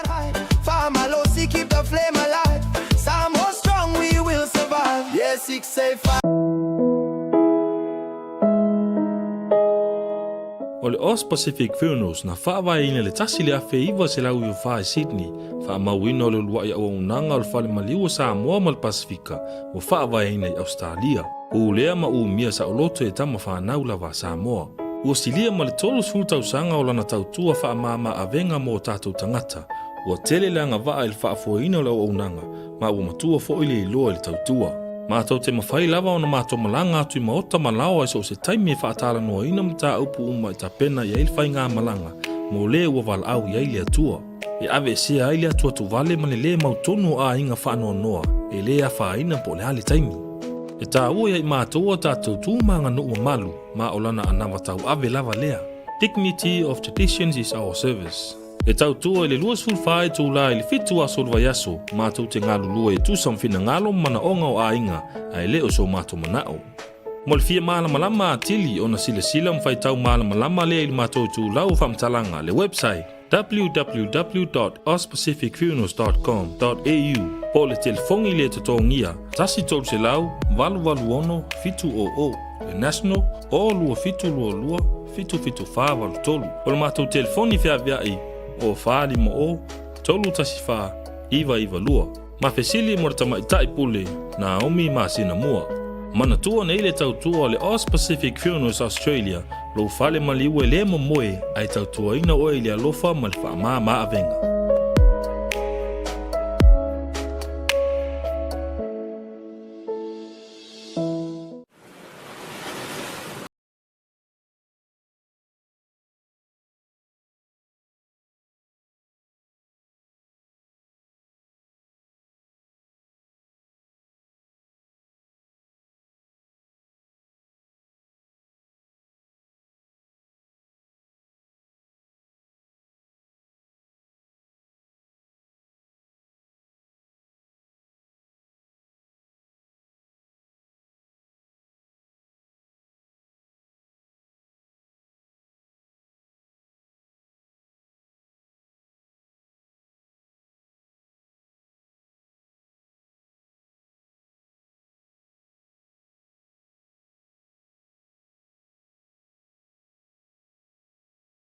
Oi, kau. Come with me. This is where our adventure begins.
You call it paradise, we call it home.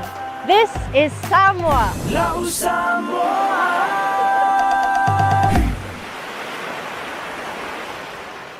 Tebolo watile ua joe se furu minuto jale o le itulau ono e le reivanga o le afiafi le tautua male au nanga fa au pea ale Blue TV male porkalame o le Tautai A'e e le reifo ivanga o le afiafi fia fa ilo atu ia se tatou wafe fo tasi le tatou community o tatou community leaders elders tangata matutua o le tautia ia o le mafutanga Samoa i totono au te ronei ia o ila tau fo yo lo matua masili anga ia me fai le tatou tunu me sa matou ne o gilangi ia manatu nei vanga o le afiafi ona e ia fa moe ia o se tasi o vaenga fa upu fai ia fia fo ilo tatou community ia i le asolua se fulu o le masina le nei manatu ia ma wala va no le nei tapatu le ta ia ma te faʻasoa foi ia ma se tasi o toi o lutai o le tamali foi o le tatou matunu o si la fia uma le totele le ngata o lona sau ia manuvao tulaga o le faamoemoe o Samoa e totonu o tia fau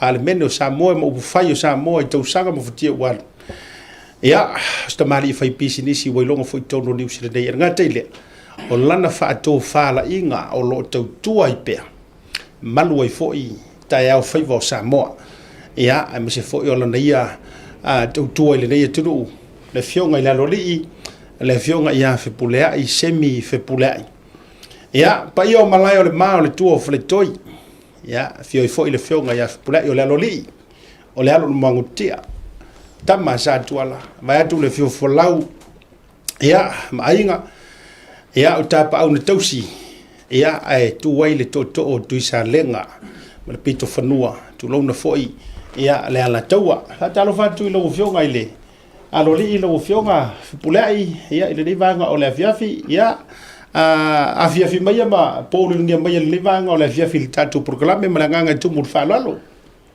Baloa siaka la fkalanga le vai malai kafkafunga o le kupu o whanamagongo o le fiori a kaua Ya ke ngi foi le vio kawaanga ya nai.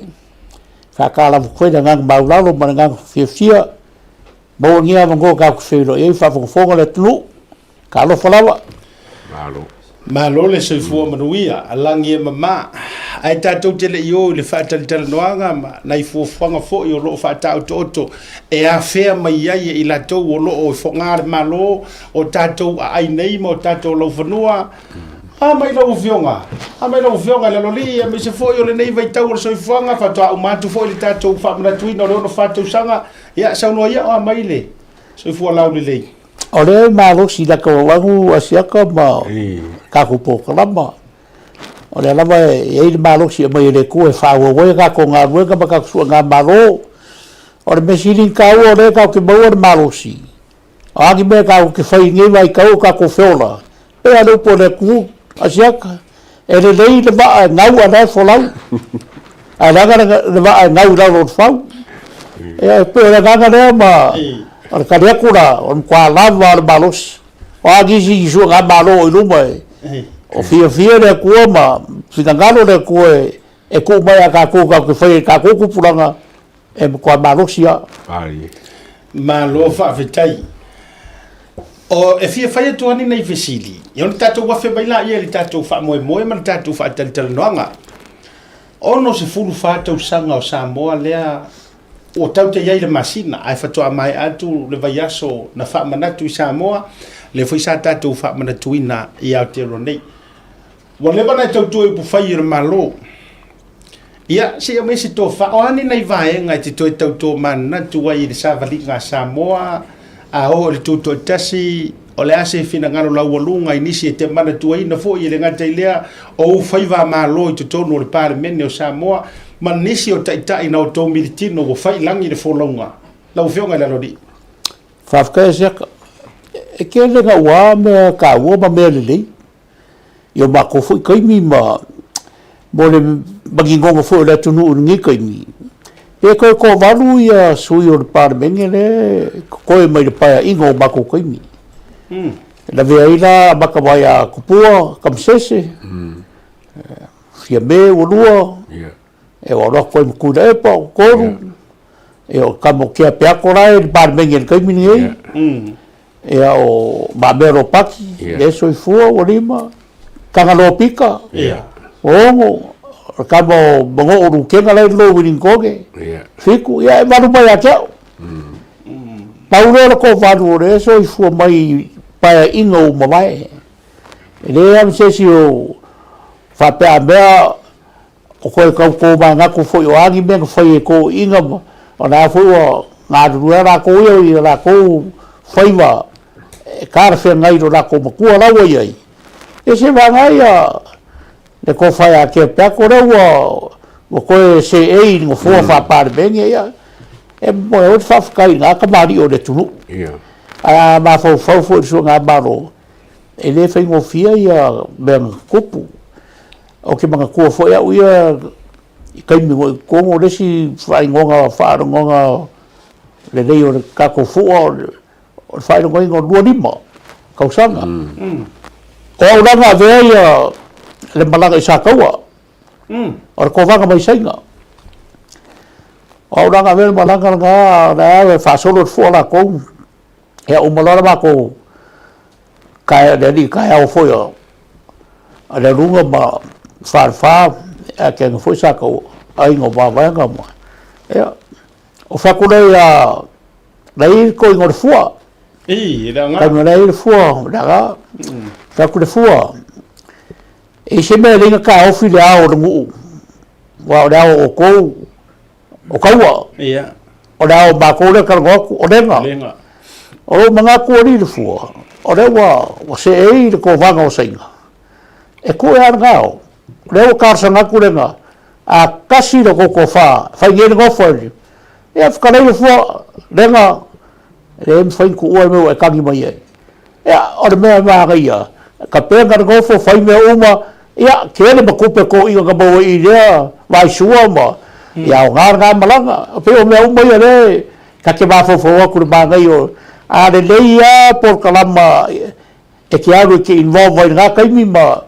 o le nei fo nga fa solonga o wa fa palmengi le fainga fa le kong se me ora mingo ia palmengi nga kaimi ya ka me kura sak lo fa te le taua e sa fa sili ne te wa nai vaenga wa le tau te le ile taimi man nei o le mana tuina o le tatou sa lo tonga ia o si fe fo ia fa fo sa mo ia o le fionga ngai e malo si kere mas mo so kaka pe o ke fi ke me ngi por kiki ai kalo ko mafuka ya pure sa pure ai mai go malo ia sa pure ai mai le o kapika ia sa mai ko mai rifago wa e ma sangi uma ia ia fa fangi eu pe o ka la ko ma fo le ka la fionga ngi ia ka mo e ka fa ko le vai ka fo oi se fele je me lono inga tu se si tu o ele te mana malama inisi o me le o lo ele tu no wingo to ina oi o ka yo ya kuwa ka no ina ya al fa kabale la mo fionga le lo li pole o ani anga to ina fo I ele nai palo mana ia te o le fai matu lunga na yo wata mana yo walanga mo sila fia ele to tero la tu o le fioga le lo li isa fai masui o le community ai nga te fo ilea ia o fongar malo ia ila to sai to no tia fa si na tanga vai o le famna tu no tu to tasi nei au te roni ama ko va ia kupua ku lo le fioga ku ia kua ama to va ia tu le fioga le ama malo ia tu maleli fano ama to va ia tu le fea fioa i o le papa ia tanga lo pita fea fioa i o mamero pati ila makova ai no fionga le lori on kanga ka pie kau fainga kanga mako longi winga pini au ange ku feo ia se pa ka isi ai se amengi winga ko inga ngai ke si na fia mo ke no o ele si tanga taima o ani na yanga maria na nei to ina te mar tupe ai e ke le me maria ke no par mengi o mako ko ni e mi share de tipate e mango ke mi funga de velo o ku le mo ko filau ele nga ke ku le mo ko filau ai o se mo kwa lu I kele ya ko filau le va mo ko la efi kai mi nga o ma rosi foi o karangoa ko pua ma ya o ai nga lau e ko filau se pe pa ele ngi me o ia la fioga vo ftalai ya le foi mai le kala inveske mo foi au inveske ka ba karangoa o ka mai ki kele pe ko vele o le kamare o efi ya la AKF ya ko ai ro runga ba efi la wa fioga le fonga ftalai o le universite a o su fa corru le di no ko fina u maruele au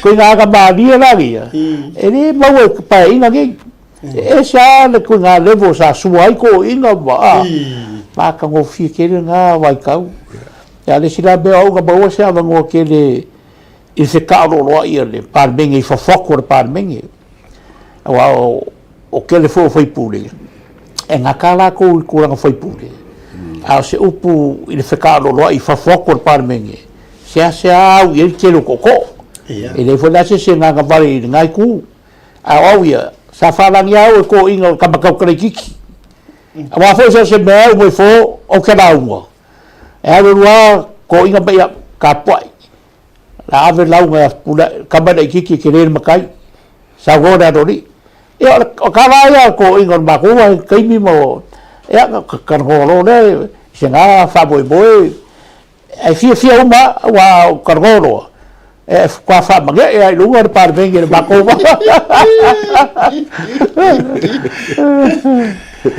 ma lo fa vitai o te rola o te la ni si va nga o le ai tasi ra fsiri muri le nei mata upulo te le o le amis ia na tatou o mai lo le si tatou faʻasoa I le tulaga foʻi o fa mo le haso se fulu o le na ta ua le ngangana ma palo to ina sa fai na ona po pale mene e malie e malu e ava ai mamali a le asa mai tau le ngangana o le nei taimi le pale mene e le fa pito manu ya tasi pa lawa tele ai I lau fa fonga atu le nei taimi o le ha sau e whaato whala inga whaato ina matua vato i le ngangana ma whesua inga ia matulanga fo wa iai totono le palemene nei tei.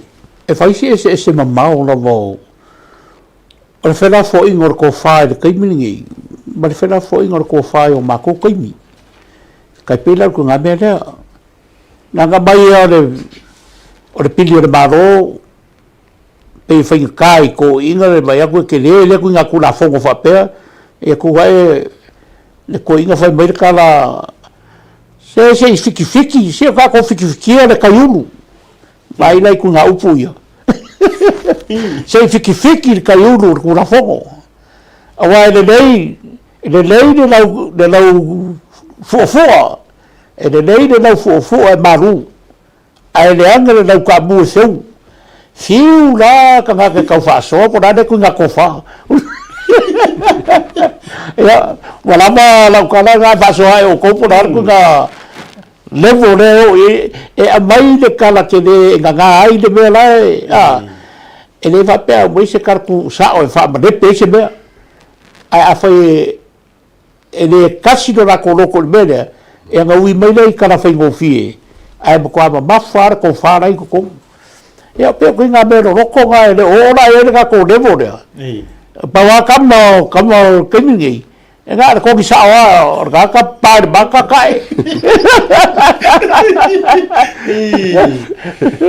wa a to tu se si fa batalanga le sau no ngala fionga na loli pe sa sau no fa ta otto le tele o fa to fara i soia kama foi lele e ka kia mai ile ai fa ka oko pi se foi ngore oi pi foi lele fa parables kau make tama foi lele ala ha fi ko kongu le savari sa o momori e me mola le nga o baile sa o kala ma ko hupa inga ma ka kana por ka vao le kamara fiori parbia e lei se ko inga ba lie fai kara ba lie e ho ka kana por ka vao o nau kala la e winga le lafo le mo fai e nau lafo inge rua kofi o sa renga ma sa faka no le mo body de i le komiki le che me nei vai o mo manga kula por fa ma singa fa tipo boy par menge ba oi okay sa vale ku ka o le ora so fua ai ko mai pro ka vai oile ko me pro ka vai runga me ile ava fai pule e se si runga o pro ka vai fa pe e fa per fai ngor si fa per kala o ke o fo pule ai e ke piko lei kiki sui umor par menge wa funi le la lagi o la ngoi ngor kala e ma ko si fai pule o ma e ko malo e si ma ka lua coffee wa a lenga o le wa so ko le milia le la e kala la le plaka o la ku pe po ga wenga so e bo ra unga sa lenga le bele ya ga ka de ga skala ga be ai ku sa wala va fo ya le fa ko fara inga le momori mai ya o e ka mai e manguia mele la fa la wa e ge sa de go sa ga kasim sa ga do o ko puda aga e ka sa de o e tasi la le ma va e nga na mo mai ona taimi so ga ba no puda de no ko sa de to ma wa tu fo i ole tatalo fa mai ngar ka karo kasi le pinge fa mau lo to fa na sa no vanga e lua se no par mengi wo ai ba ko da ka urfari ai lua fo au ba ku e ka kalo ar fo ftalai a mai ka lo fo ftalai a sa go bengo umar fo fa si da ko corpor fo se isso o fa pero e se la mele o le ves fo non ko anga umar kala no ftalai o ko ro ko so no ftalai se me fia fa dia ko ngale e fai ber ko ra fon ku mau ai se me sini ka ua e ka ua ko na kai ngai e la ra o ko ku o le ma ka ua ku ke ka kalo nga o e kai mi e invite tai pe mai da nga o de ku ia au mai mo su fongo mai lu su na fongo a la ba ka a uma e sa o mai wa corpor fongo se sas a fa me fele ko le ko su fongo i le se ka kalo le se me kas bene la o fongo mo ftali fa ko sa la fo e ka kalo la o fongo mo ftali a uma fili o so se suyo su umia e fai a kalo fai Ya nga roa kwat mai vong tare o karo o le fisini me fa bangia le lafo. Ia sa ngo mo su ye. Le ai e le sisi le ai o kakaro me. Awai mo wai nga mare ora. Ya la o mai leso. Kasin nga su nga malo. Ele fa pe ko vivi au ia. A o me ka o kaiao. Kaiao su nga malo. Wa de sia fai pure ma le lei a pa inga e le se me ka wai le ngoi. Nga kupe ar ko kongi. Ia ma ia le atu. Ia. Ia ko isa fisiri fo ile fa ilo ko inga le ala ai ko ke yo I ka ko faʻasoa. Dai o ke ro fisiri le o nga mo camera. La tatou ole ile fio mo lo fio ga le lori. Ole e lo male la fo lo le manga. Ile fa mo o le fionga ile tamali Samoa o fa e papa. Ia mai le matou motu tele sa la fai. Ia o yo le sui pa le mia. Ole fainga malo ni usila le fionga ia va vasa manaia Winston Peters. Ole il fa mo e a fea mai lo tatou fo I ai nei sa fo kilani. Ele so lo se fu. Ia ini nei vaenga te tau fo ona mati mo fa manino awa fo I ni la tau anava ma fa ta penanga ole fainga balo tolo lo manei em faina e sa no fa lo tele vanga le lo fio. Asiaka e mo fa baru lua ku le kungu. E foi se la gobia de fala ma e mo foi de laulangi ia pe fa o foi de cara ko fa na ko kana ngo por kiki. Que o esse mga ko se wo ese foi se me ba ko kana ngo kwai. Ai le ai. Le FC sa asiaka. O kabalino wa samana ia. Na mala aulia de pilafa Pacific Leadership Forum Malaga Paki e o mai I le kako su nga maror siksengi le ala ngam umar kako vala aulia a da kaimingei le o vala aulia kako la vasa o le fasa moala o le alofa o le whaanoalo I le whaanoalo o ke le kargo ngisi mau porkiki mangisi Paki wafre na hapo vala aulia kako e o vala iwa kako le naso me vala aulia kako le leipa po sesia Paki na wa vasa mangai le o vala aulia kako I kako fakasi malanga Paki si e mai foi se la ko a vei ka kala la ko po kalama fa por kiki a si fa fonga ka ko ko la kala la foi de fiore a ko ma asiaka o se mea piko kara fe ngai de mea le la fai o le mai umor ka ko ka se ka ko fa longo bo umor ka ko wala ulia se yo mai so ga baror mau le wo ka wo mau ka ko mau ke le o siksengi de sa ko nga malo si e ma vasa ma malanga Paki I lungor ka ko wala ulia a fio mai le ka ko kari malo ai ar kaminge ya le la le liu le ke lo wo poko foi ma fo vasa de ka wala ulia mai ma ko wo wa pa Paki ngo mai uma a maka mai vasa ka umo o la ko executive le ai se le sau le ala wo mala uria mai ka ko la so go fulu le de ba ko Samoa ia ka ko masangi su ga malo ka ko ke masangi foi I me le lei ka ke masangi me mamalu a fai e mamalu le ai mai o vavasa e vala uria le kungu wala foi ka vavasa o yo de kai Samoa yo era ka ofi kura ai yo ka ko fa longo ma vai kau ma kau foi po a foi a lunga o le Paki o agi be le dei o agi be ka fengai e fengai mo ka ko kaimi ai mai sir ka ko lama tu no umar ka community ya jak ma lo fa tai tele o manino au fala a o tato yai la ile fa ta pena ina mai o le filo inga ma le fionga ia vavasa mana tatou tala no te isi a vavasa mana ia tasi le nei toi unteia o le porokiki e Niusila le sa e sa uno nei alo fionga le aloli e nisi fo o tatou Samoa o lo matua iai le tumu I Samoa I le porokiki Wawasa mana ia au le asa o e whaamatalaga e au tele ai le porokiki ma le tautua le foi. Ai mai se olona pale mai ai i le suafa wawasa mana ia. Ma le suinga le usa wele ape foi i le taimi le nei le toi ina tulou i lona lalango ia Samoa ma Pasifika. O le porokiki e musina ma kako ngofo i musina ngi. E leo ngā fuinga kako e un kangaka whaade i longa. Man kangaka whaade marama. E ka kawan kako paroka ma kako vai. I se mama manga o kako maua mai lea paki, ma lea paki. O lau vai Winston. E man kua foi o Winston e ilu whapekari. E le ka wharamoso i nganga whapare mengi. Kingmaker. Kingmaker. O le mea rā e kaunga vai e. A kako vai a kuia Winston. A whalala Winston o i le leipa. Kura leipa. Wa kua i fuma Winston. A whalala mai i le national. Kura national. Kua i fuma. Ma Winston. No winga. E leo rusi la po ai e muri i a Winston. E leo rusi. Lai e ko Kongo fai ngā maro. Mo pu fai o fai ngā maro. Awa kako whape mo whaika. Inga la kako e o le national. Ai o me fofa inga le national. E le ia sisi mea koe whai e o rusi a koa. E se la mai.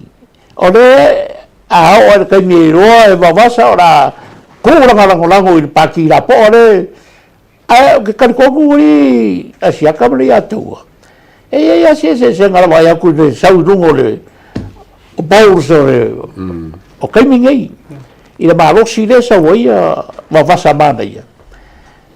Pe ora kia leo ka ngaka o le kungu e mo i ngā pāre mia ia kama lea. Wa foi mako o faisi leva o le kou kai o ne o pu fai. Ia le fa pe foi ia se kaka o vai ko vai mai ia va vasa ma na eva ko la marosi ia ma. Ke le nga be le wo fai. Ai mai se au makua. Mai se au makua. Ia ba ko foi la le aka wo ma siaka. O le foi i ngai me la iki o le ko koe o ka penganga o ka ko sikseng. Kai pe o le pension. Pension. O le pension mea e le stand down foi le e se fulu kausanga e saunga ka ngei. Ngofo i, kwa se fulu. E ma koe mai mo o kai ngofo fulu mua ko kene. A foi ngofo ni se fulu mua mua. Lo e mua e le na vei. A le kau foi kau miro mari e. A sao mai na vai a wawase a ka kou. A wako ma ka kou sua ngā maro i mea e koe o le. O siksengi. Ae. E ke o koe mau o ngā mai ngā ka ua. E a si au karea kura. E a taua, so whina ngāra fōi ma spafsi. E saore le ia. Kere le po o whaafia, po o whaakoru, whaafā o ngā o Kingmaker i rau ka. Oka. E ke au ia e se le leo ko whaafoi ma le fofuanga Western Peters fōi ngangere i Paki. O ke paroka au ia Paki a Western Peters, e au paroka au ia rau fai pura le local port.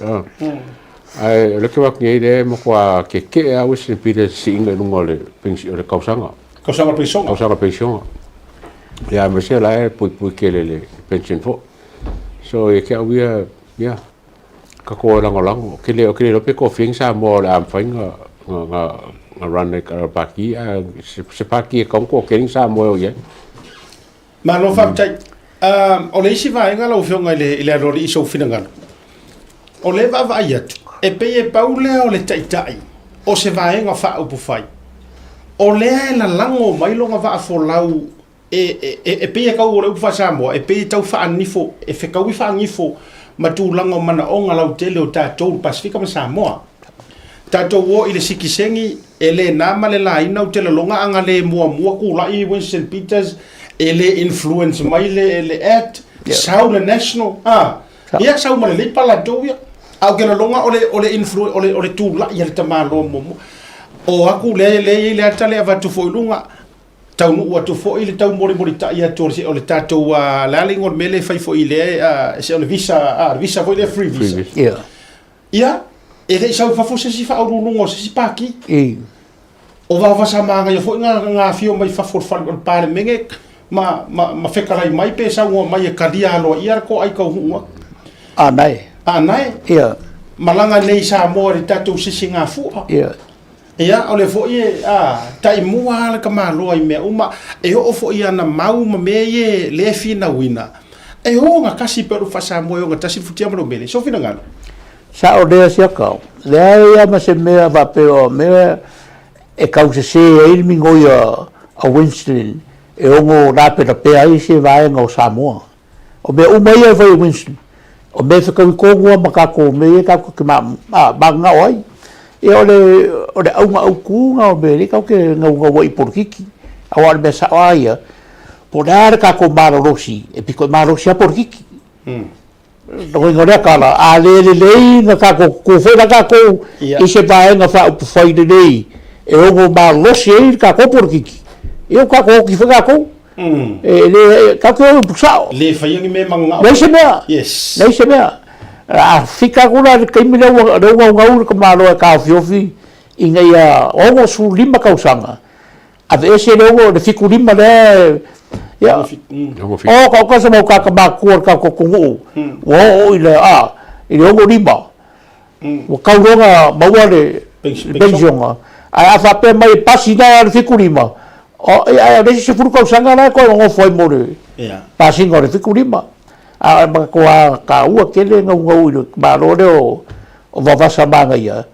A ko man mele o le rifo I fafo o ia na karia ia foi rai nga kaua anga ia anai whaafikai no nganganga e muringangi ori au I fori a siaka. O le awa rifo ka maro e kari na nganga fia pe pasi ngai pe pasi kai au po se kai pe pasi ai a le mo karia e le kamari I Samoa. Nei ko kongo le palmenge. A kongo foi le sifai lea mea ka ua le kaukaronga. Pau lea la ka ngā vei e ni makai Samoa le au ngā. La kor sa. Mongi ma whamau. Pau lea le makai au ngā le mau makai le whara soro iei. Le mau papalangi ngā vei makai ma mau paramia, sui paramia. Iei mau ngā. Ai pau lea le makai e makua ka ua kene ngā o inga mga mei e whai. Awa wale usa o mga iroa o Samoa no ngaku. Malo whaptai, ia a mai ale tō wha ono le tātou taimi. A mai lau tō wha o lai whafonga ia Samoa ma le tātou fo I community atoa. I le whaatau wa ina o le lātou wafifi o mai. I le aso lua se furu fo I o le masina le nei whaamone lau fionga whipule.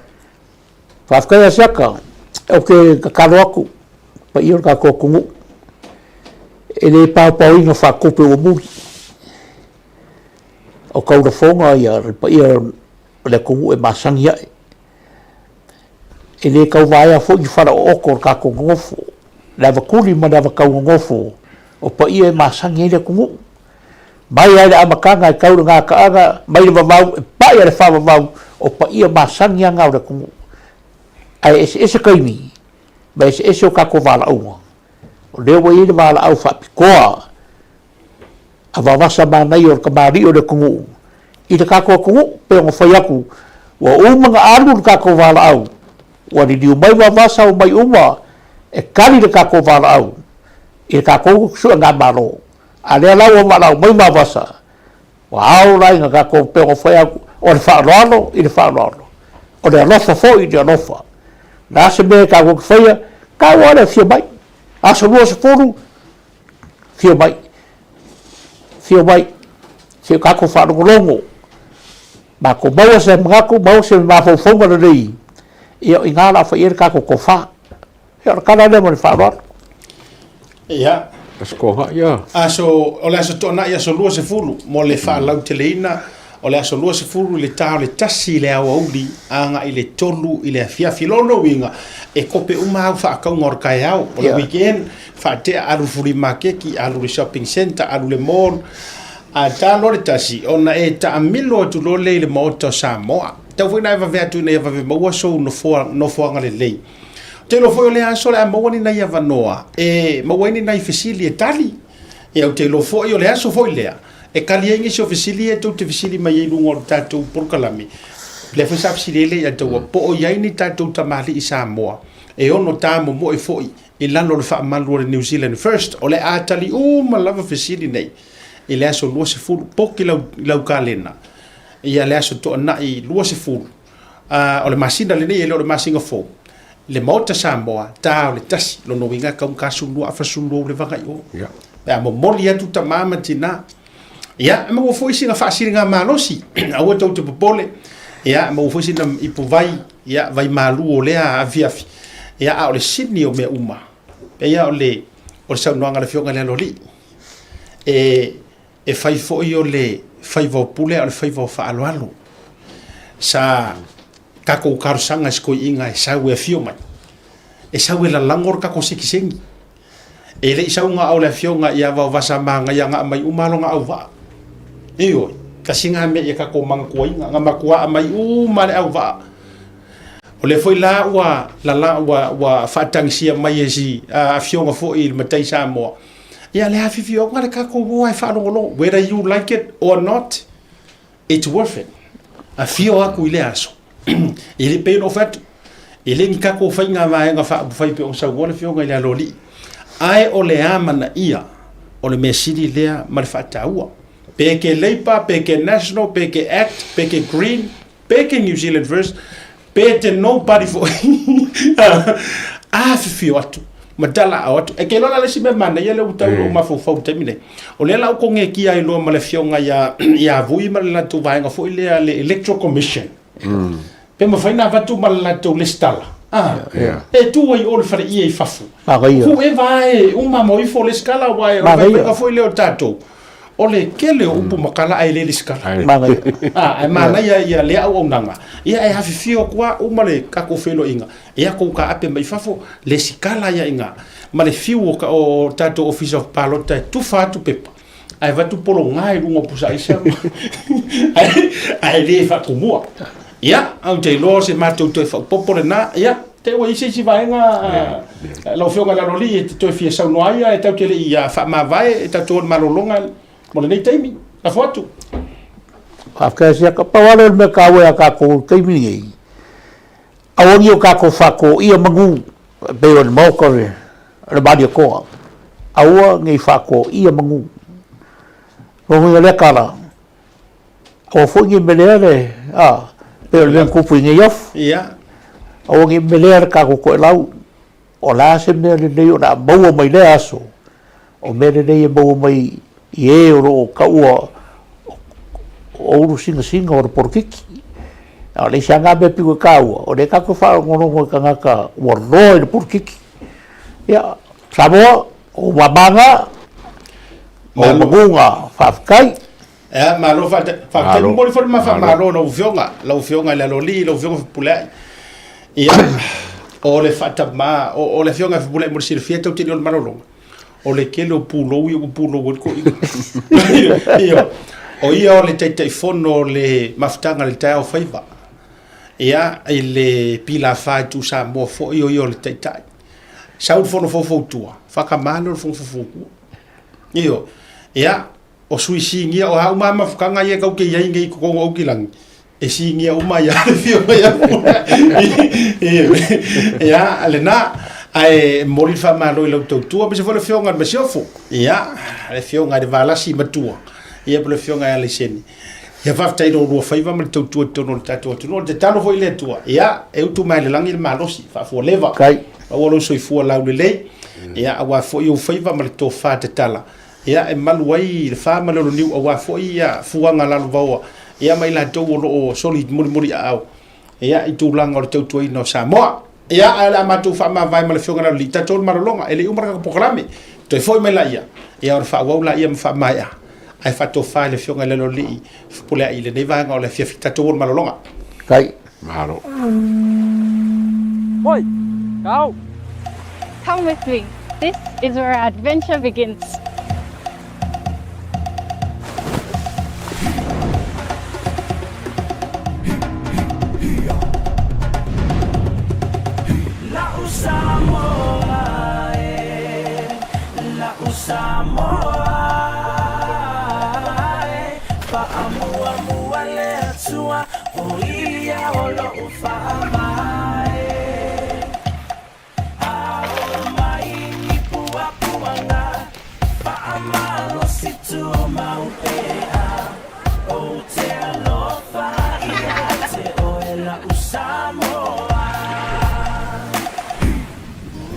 I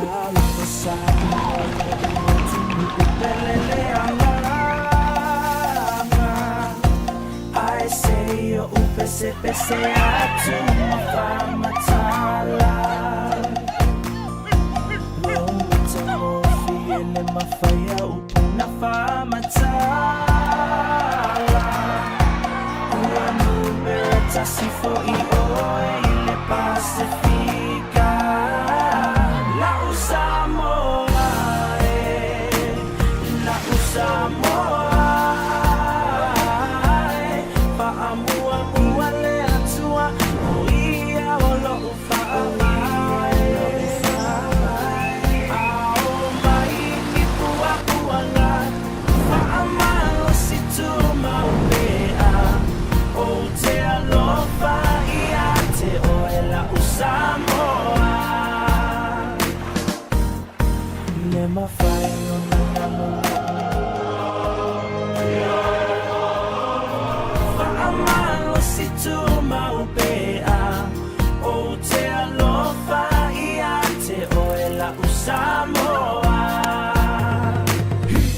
Samoa La Samoa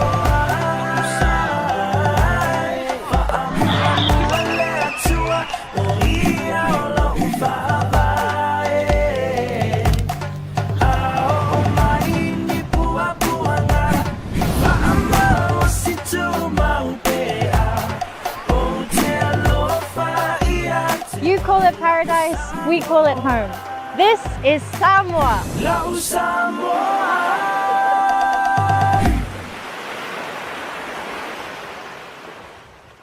Afio mai a I lau ainga. Le no whanga e matua whaata uaina I so o stangata.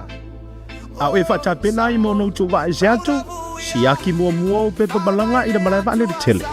O na e a nga ine I lau tūtau wavani o lo o iai le tatou VIP terminal.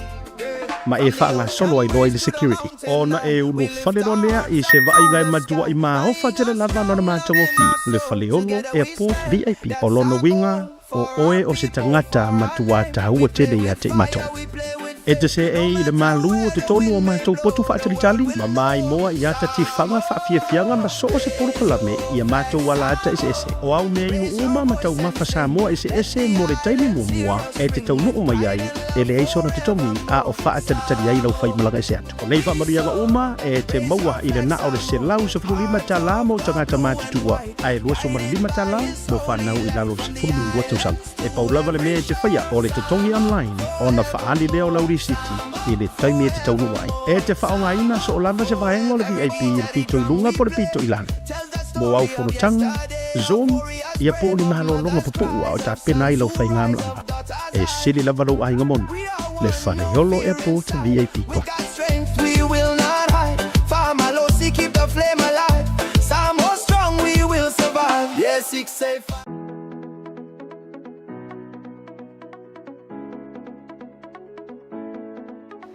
Hey, have you signed up with BLUNET yet? No? Well, let's fix that. Head over to www.bluenet.co.nz and hit Join Us today. All you need to do is fill in your name, date of birth, phone number, and a few other details. This helps us get you set up faster. We'll also need a photo of your ONT serial number and your modem. Not sure what an ONT is? Don't worry, this is what it looks like, and every house with internet has one. And make sure you have a valid ID and a utility bill or government letter to confirm your address. When you join BLUNET, you're not just getting fast, stable internet. You're also supporting shows like Tautai A'e, Breaking Waves, and Sports Salanoa. Your BLUNET subscription helps us bring you more content. If you sign up this month, you get $10 off your first 3 months. If you have any questions, call 0800 258 638. Join BLUNET today.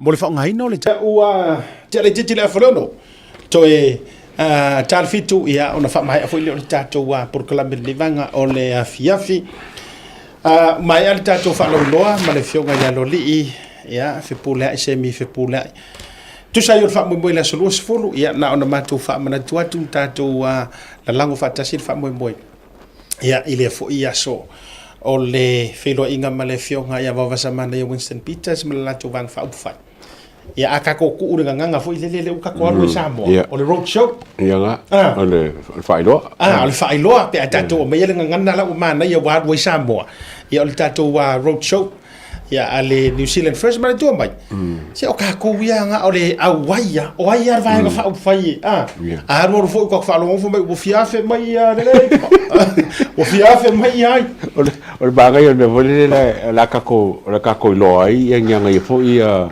Manguloki, ele nga kal Manguloki foi le a nga mo kako Samoa. Ai o le me sili le kako kikiro e pe ko ofia ngi sui Samoa. O le aot pakire. E na to nu lava, o le vai nga ta ua le na la una fakale na ele asolea. Ai tato o mai na inisio tato wa fala wilo foi le po tato wa fala wilo fala witele. Ia na inisio aso fa na uma so soifua. Ole aso soifua ole atali I Tarzan Fa'alava au Semi.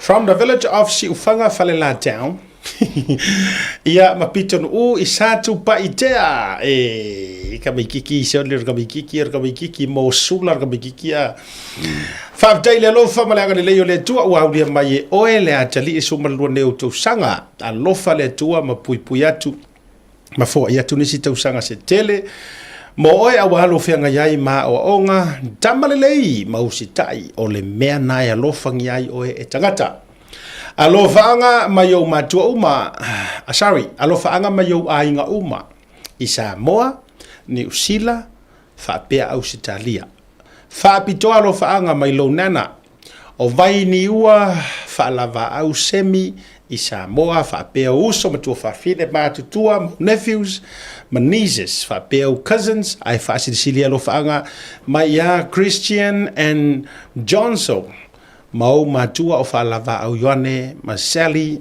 mo oe le atali pele kur kamale fusu kamale o le piko whaasak paikia la ia ai le aso whanau so kangoa kau whaamalulua tulava la avatu na o le atau te alofa te le atu whaamole mole ia isitina si whaletua ia tu manu te ua whaapea mai ai olo uanga leanga ia ai o mea ia maua ta sen mai le taimi le whaid porkalame le la avatu duna na o le ata le ua senda tu I o le tatu manatua mai o lau toe whaamanatu le whaamole anything that comes o lau waharu porkalame le mwhaino vatua ona o lea leitu e mo o mia le vave au mai enga o le Filipino o kako producer whaingtate le la ma o te le producing a foi se porkalame mo le silafia whaingkake la le to sila mai e o loki kau omi o lima au ke le controlling atunga mea leitu o le so mo o mia la le vave fia au mai o ni vaenga I tau te mo o mia ia ine I tau pia mai se asia kai vaku ele langore last minute mai le au mainga a mo le lava o toi wha te talo atuai maranga faalo alo va fa te mai ya yo le foi mele ka ko ke pisi nga ke ia wa la ko pakala mo se senda ko asiaka please fa mo le auto fa mai na ya fa dinga fa lo itel ya ona ile o producing au tele mo fa inko ka kope o kama ili marngi kaimi ai la fa la wa tu fa manu yanga le nei ya le la va tu lunga na le ata ona o se me va vela va le la va tu ai la tu tatou so ke kiro po feme a makailanga vese fa tai tele ona valus full se iva vai ko nga mele lo fa ko ile sa wo fa po ba ke le ale intro mai foi le lunga ai so va ai ko po fe ko ka fa ala wo ko ai se va nga foi nga le fa sa wo fa ka ya ma umle ato ai se ka wo ko mai nga vai nga le sa o ka ko il fe le sfanga o le valu se furu tausanga o le tama anga le leile nei o fualau pene sua lona swafa I se vai ai nga me e confusion ai a ur fa manguyanga ngai ongo le pi e koe report mai foi le mai ngor fa manguyanga no winga o le atonga le varusu tausanga o le tama ia fualau pene sua fa tele wo varusu furu tausanga o le fionga fa ai kwa su ia kwa ia if puria ia le ngu of puria le fionga la loli ia o le poutu o le kalesia LTS I fai ai ia okay tino wa ka sorke le ia fa maria kur farkua ma le report tele ale la utango summarize tuia manu ia tele le atonga le valu se furu tausanga o la fionga fualau ia fa manuia le tua ia I le atoanga o lo valu se fulu tausanga I le so o le talo I le tua to fa popo nisi tausanga stele ia lo soifua ia a me se foi o le tutua I le tala le lei ia I le nei foi vai tau o le soifuanga lo faanga mai asiata le atau ai siri ai o lo faanga ia mo mori mai ia tu manu pa ia aua mai Espiritan ia me se ia o fanau ia mai lato uma lava e pele ia te oe ia I le aso whanau le utu ina tuilunga ia ole na to e whamana tuatu le tatou whamoe lea e umanga ka kouewa ma Winston Peters I le auli ona e kifalola ia lea e wha uma lea fiafi le whamoe sa ili se leni o le fionga ia tai o li seu manatua o le ua ave le whamasinonga se isa ili lea miotonu o ka ngaka e whaakau pāloka ma whaakosinga I whainga pāloka inga ia mangu malo lea la ua ave e le fionga ia tai o li seu o te rofo le fina ngalo la lango lea o le vaenga whaima supporters tatou lava la tatou te nau ina ia sa ili lava I taua I le tini lea miotonu ia tatou lango le whaamoe le fionga ia tai o li seu tatou I whafuatu o au kilani ma matou New Zealand po Australia America au e fia soani mai sei uma koe update tatou flyers lea e avatu wai lava le account ai la ua lava e avesa o ia le tau soani e le ngata ia tai o li seu ia pe fa nga fo ia le soafa o lona faletua ai mo tatou wai au kilani o le tatou fa moe lea e te afio mai tala a rosu tala le urufale I le Club Royals fa mole ai koe update tatou mo nisio I la tau langa ia nei tangata na reach out to mai anafi na wavatu fasisi langa mfape mai pe fa feo na mai se soani la tau ia mai America Australia ma fa foatu fa te tele lo tau nganga mo lo tau loto le lei tau te fia au nai soani ai le ta mali e le fa ngo fie foi ia le fatu pe na tu langa se lingo le mi tonu ai se uma lava avatu ele le lava le lafo sao ia o tau alu sao ale le tangata ia o te fefetele e yengi si pi onga mangisi sa ongo isi ku pea fe mai fua ai le leile ave sao lava ia I la ua yo la au ia whamoe na utu na tulunga leisi tūlanga Victor Viol ma le tatou whamoe o matou sisi ngā fua ia Victor Viol mo le whaafunga mai le totili ia maua I fwoi ma le tatou merchandise mana tua o le tausanga le leo le tatou World Cup fwoi lea le tua Samoa le liki ioi o le ia o ke topa o le tatou scaly fou le tatou merchandise lena ia tau te ia e tua Samoa mau fo ia ma le tatou style le Mr Falai ia e te maua I fo ina whaingo fie mo oi ia e le ngaka e ke ofuina le tatou brand le tatou porkalami ai mai se fo ila maua I ma le tua Samoa e ke supportai I le tatou au le tua Samoa le fo ila to ta pena mo le ditu sanga te maua ina I le tatou sisi ngā fua I Victor Vio ia I California te lopa ui o tatou whaasisilanga mo le nei taimi le ataua o leo te vava iatu leo ua whailoa mai tatou wharatupe ranga tasi leo le assignments o le asona nafi lea na au mai se isa ili po o a wharatupe ia lea na latou ai uu war whaasamoanga o le vai aso o le whaatau masino o ngan samo e iei wharatupe ia na latou ai uu e mumusu Ia le wa I ko fale. Wa ia le National Bank of Samoa le kakaroinga ngafi. Ngafi ia le lau whapopo I ma Bank of South Pacific. Ia ma le Bank of Samoa Central Bank. Ia ma le ANC le la le ANC kakola I Samoa. O le South Pacific Bank, Samoa Central Bank, National Bank, and ANC Bank. Ta malaya le ana e fai ole ai ai koe liki. E fai ole mukusu ai koe fai kakala. Nisi le fai atu ai. Ya, na lawa tu inatu. Ya, o fari tupe na. E fai ngai sa mo fa so kai ia me foi quero couper le fa ngai bank.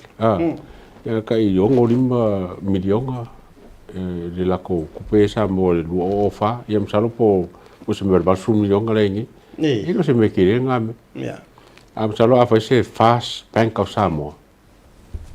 Ta sile vai ngala tau na sila ia ita tau ia supporters. Ai mai so fainga malo to wala tu fainga malo. Ya, o te mi fa mo popo o ko ia ia ko mai dia. Na tau na amata no mai tu tonu e su ile ula. Fa ta per pena. E fai le bank are fast. Ai longa ko bank nis e o e kumula we tapi. Ko sa mo valele. Io. Ave Cooper valele ko. Bank valele. Yeah. Bank valele. Wa uma pisupo. Yeah. Fast airline. Fast airline. Okay. Longo we ngai fully book e sold out. Wa foi ele ngata ai adirtilo I palangi matirtilo fa pia o le va sa ala le. Fast airline ai lalo Samoa. Samoa. Lo we ngai nga so mai rua mai ka ko kamale. E va vera lu Samoa. Ko ya ku le bank ola. Ai to le bank. Ola ele. Fast Bank of Samoa. Ele approving ngi loan ai vai la si fa tu la te talo le me pito ile anga I mene. Arua kuala kamale le kala langa siaki ola se a. Le fai ngo fie ngaru kakare kala siaki o National Bank.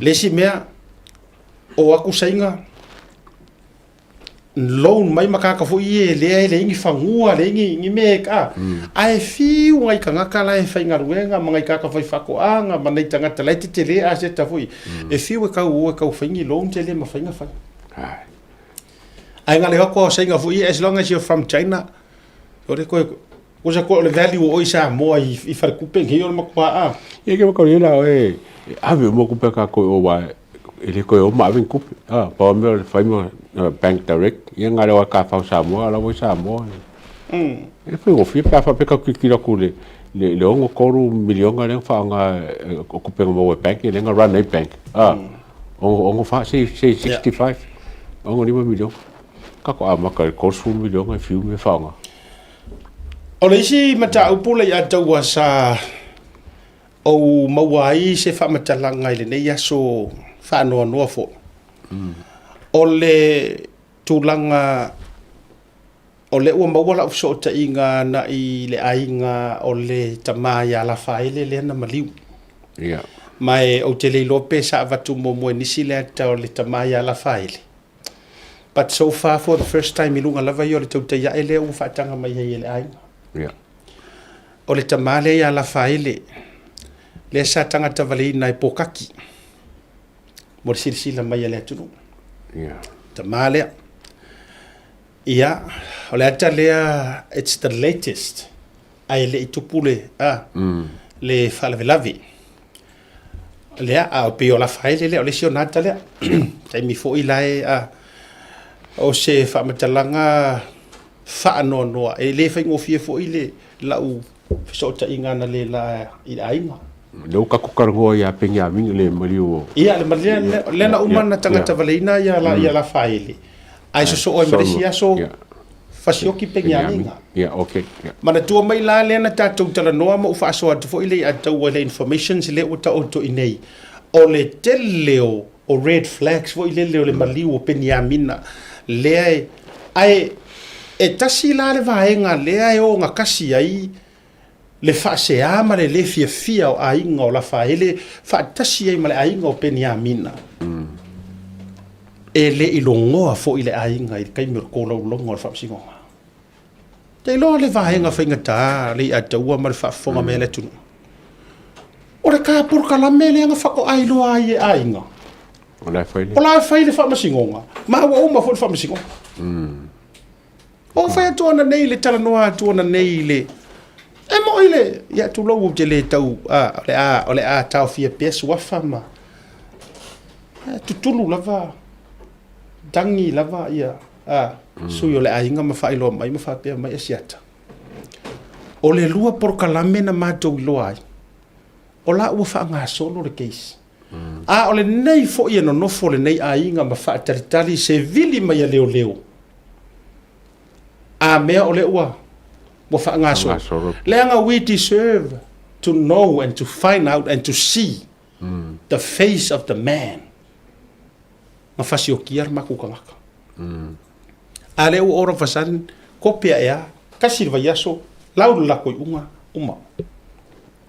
Kopenga ko kiar kopenga le. Ola winga la le fa toila utala leanga e to titi tu lar faʻasoa na fai na nei o le ano ai. Le ataua o le ano e o there is a huge for le okay le upula conspiracy secrecy ma vaenga uma o le na ma wai fa so na nei ma o le fu wata oto tu sina so enga mai Samoa le ke le o vaenga e fesilingi ai le ainga le maliu fo i o la faili. E le ngata ilea, o le fesiliteli, o le fafine, po le tina, po le tamaitai, lea na mafua ai, le i kaupokaki. Leanga o le story lea pei wa au mai le taimile nei. Ia o le story lava ia o lea wa teo langa i leo leo. Ai mana tuai. Pea upo masani ia e fia ku o kupi. O lea e te hao mai le story according i le whamatalanga le tina lea. Ai i le aso fo i lea, ma le taimi lea, o langa i eire kua whawhinge o la whaele. O lona to o lua, o le leo. Sorry. O kiki lava e so kanga a siaka. E a taua. O kiki e so kanga o mele ya sam. Mo su e longa kong. Ai kia ile am kanga. Le lau whare le kei sa pokaki. A inga mafua kua. Te loa vai atu le tele walu ne ya so matamata li tu mai la faele tu loa. Tu tilo tu lava ma. E makaukia. E matautia lava le tatalo lava le matanga luenga ai fa pe mai matanga luenga o leo se o le ka ma se o ke o forgi ka ka le rofa mai ya ma ko le fila ai o le a oi ya la ma to walo lo fai o le tangi mai ya la tangata o le ai feka ngisi mai fai le karanga ngale la moroi maka tu lo tangata na matal no ole wo fia ka kala ka ngaka a ole lopo ai o ku leo nga o kala o ole me fai mai forfolanga leo turo yo me ala vai ne po nga lenga pa le kongu sam la ko ole lopo fe au yo na se utama yo to nga le ono temi ai pe no foi atu la ya luso suenga lai ka kia pe ko so suenga nga umang fai enga so se maka upu ai le nga ka nga sa ilingo se ami o kong awane ngalo ele fa pe or kar sa mala ma ver ka kale loka fa far pui ore ami o kong nga oi sometimes winning a case is not the truth ape ngal so fonga ni ele fa pe a uma elo le ufa sa kala o solo a kopo kaki o nga kako fa pero le maki ai ale ile ona iva nga yana no o to tu fa pe ona tatu wa fero le fa no fa ero tatu va fo la o mo proclami pe no fa tu le ato o ye se su e nga kili ki nga le nga le wa mai fa matalanga ile se ko lua e le talia ele a inga le fa upunga o se ko lua o la fa ele e le talia ina o le ko lua sa o apokaki e ye se mala anga o finge lea o ye se kupe ala fa ele o le mau e kala ku ona o lana retirement o eto mo mai le eto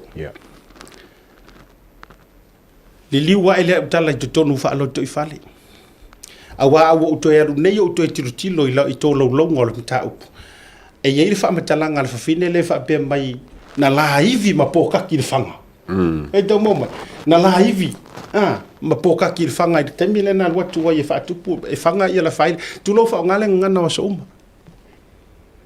ai uma so enga mori maule ainga e o sinka mai ma o sias kasi o lima pa se fia pe a fa te lua ivi ma se ka nga fai e o singa scratch le ma se me le nothing e tau nu atu pokaki o lai ai fo ile fale le tua fa fine leo sta ma la faile e no fo ma le leo lai ai ma le leo fe o ia sau fa me telanga lai la fi fast forward le tala pe ko rewind le tala tolu vai aso muri ane ai le tupu melia lau manu ia mai ai le raid le no so ila vai ai tau man tu le raid le ila vai man tu foi le raid na le na mau mai ai afia mai ai le si le mal tamai tai le man tu foi los fa inga le no so ina ila vai le moni mau mal tu te le tunu e los fa inga na na uma tunga e fa mai la kulos fa inga ai mawai o lai ai malesi le li marka mai kai le aka nga le ngala te mila ngala ko ipoka fata o to ina mo le te mi ala fa su nga e to mo mele winga fa mitala mo ka o me ka e ko ngeki u mai fuala au fasai o so kule raida leo o la lovaya mawa ko ile awai ai sama au fa ka fuala au fasai nga ai mawa la mu ia mai mari ngole leo kama markengi tangata na le e sokang ya o le tangata le na le i le ngofo i le fa la faile pe tai e ile taimi na fisiringi ia la faile le anga o le lau manu ia tala i le leo le na maua mai a o le leo fo ile no fo mal to fino la faile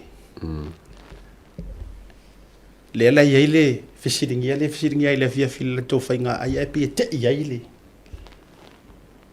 2 to 3 weeks later ai la kupoka ki fanga la faile tawarunga poka la mene vanga la via fi mako pia ria si kama como le bank ia o le bank leo bank fo leo foi se ko nginga mai runga bank le sorry ai so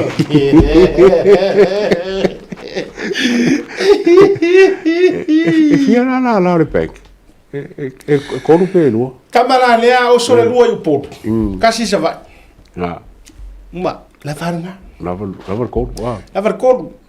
Kasi kaulanga ya pia, kasi faleolo. Fai umai Sanlolonga. Fai umai kupe lafo. Online umame. Online meu. Anga lena kwa, or kama mua le ku mai au ka fore fionga fa urunga mai vali. Fast bank.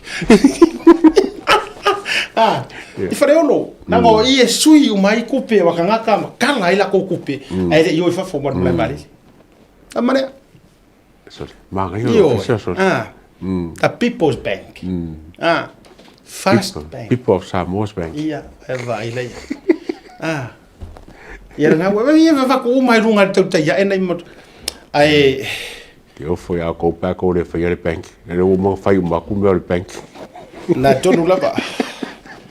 Ole ola fa malosi au le nei ai ngai o victims nei to lua. Pe ana na fai atu. Ya, mtanga wenga fu o leo. O le nganga ia o ma u mali atu. pe ana fai atu le mo na informations mana initial vai ngam fai na so ni atu alfisili fa ko inga ngi se va ko informations ngai le nga a fai o le tau fai tutusa le tangi mai ma le fia a inga o pengia minga ke I mai vai mai wala le ungor ke se le longo le fo o fa do inga a inga o la faile o ke o kala ngo ko ngi a inga fo ile le extended family o le a inga fa alo ko ifale a le fo ke mai or kau ya ele ke mai ai inga o fa ilo atu o fea o fai ai ngi me fa pe ya to be continue au ko ke boli a fai a ele ma fai nga ela korkolo ko ya I te lo fole nga le na pe fa le fi mai le awa mi o vale ma le awa mi o le nga I le ma prokala me ma ka mo fai mai ki ya ma ka fiar ka kala me on le vai mai fi o fe korofi ai vai mai ai maki o godfather le ko le what ai o tatou fast bank le nga ar kamala le ku se kofu ma ske kele ai nga fast atu lai ai kama fu ile le ai ia la e fa nga mai au Samoa ia ko kia e se vo ma nga ia le langor bank pe se tangata na fainga ruanga se bank la ka lenga designing al me pinga CEO se bank man ai vai for ATM al mo ko ma nga ia le vai langor ATM la ole or kamala ki nga kala ku nga si di vala la ka palengi ai ka ke fiaru ai o mio Kuse ka kere yaru e kala se kupe FCD me roka inga. Ora me quero so la ATM. E ngaro fiaru ai se yaki de pali. Ora ma nga I ole la ngorpe. Kia. Kia. Ya. La van le proclamer le van on via fi. E malolo tatou te ya la so. Pasi ka ko makai au. Tautuana ya tau. Ya ka koma. Ka koma. Ka koma ka. Te foi la ko manga o a fu e fa uma ko ka ko ovile le to polo le matua e ya piece together el tatou por kalami 1 + 1 = 2 te le ava e ngai makua e sila kwe e ngofo iska ka o fa ka fu ngiska ka ya ai te urunga proclame ne vanga via vi ai se ngana o le tautu marila fo ye fo nga vatele ai ni vai ngai le ya fai ma fa lu manga le nei vanga le fiafi te talo mole tatou tunu fa lo to tele ina tatou te tai tatou te fa au se lingo le meton ya per kala masanga ma fa ko mali atau e kuai mai loa lunga va ve mai loa lo fa pe ngadi ya sao e fai ar kuai mai lunga e fi wale tu e ku vango avango mai lo le ya nga vai der ka fai fo mar ka fai yo ya mai si fa au ya ke no fo mai so ya o ke o ki fa mai la le ya o ke o va ko ya ya le to wi se vai nga fai nanga o fi de me ka ya o maro ro ka ya fa so sa mai fo ka ke fo gil mai ke o fo ya si ka ke o fo le ya ta tu mano lo ye le so ta ya na ine fu nga fa tu ngi o le fiafi ya fa o ta tu proclame le so tofi ma le vanga le fiafi le atawa ma siata ato faina fa so fo ina le fiafi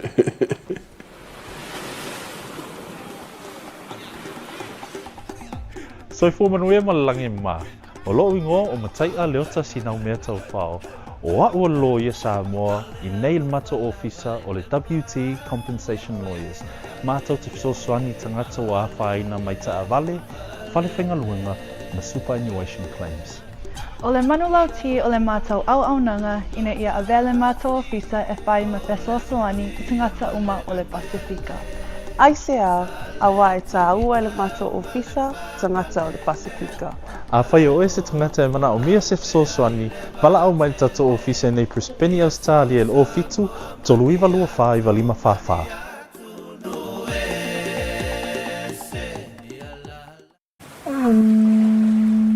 Oi, go! Come with me. This is where our adventure begins.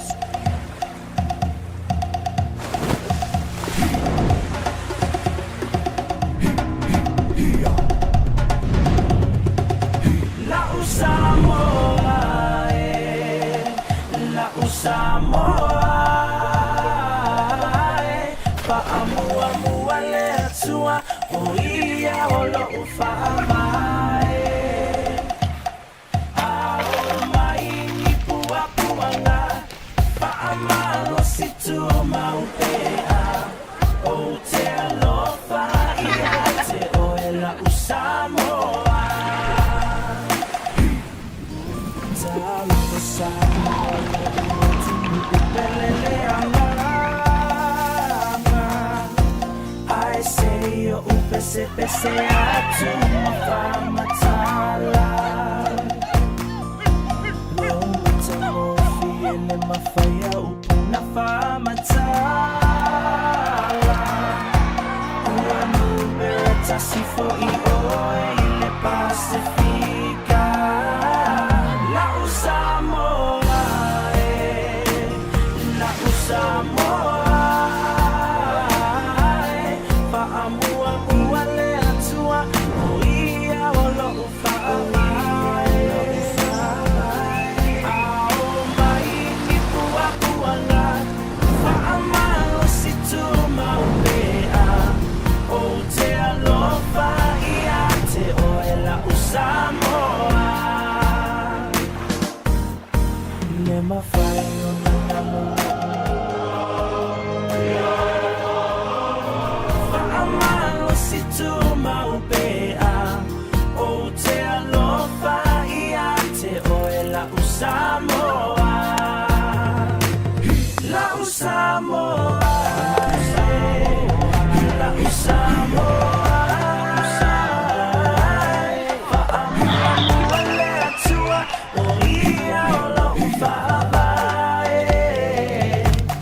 Ao mai ni puapuanga Fa'amalo si tu maupea O te alofa ia te You call it paradise, we call it home. This is Samoa. La u Samoa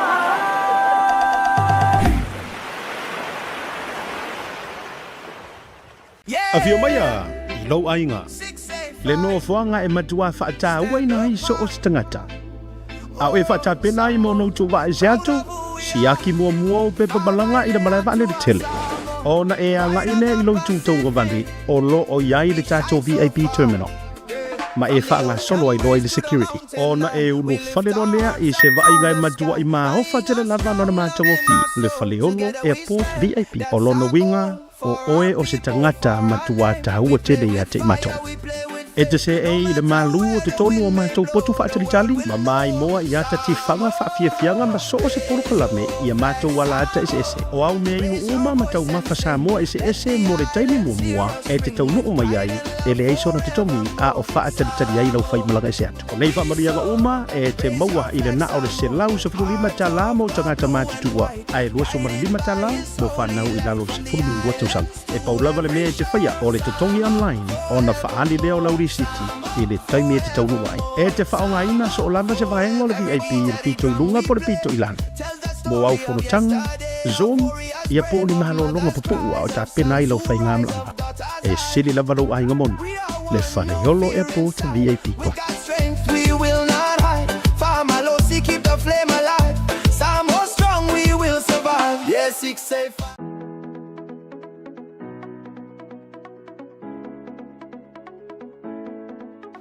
Hey, have you signed up with BLUNET yet?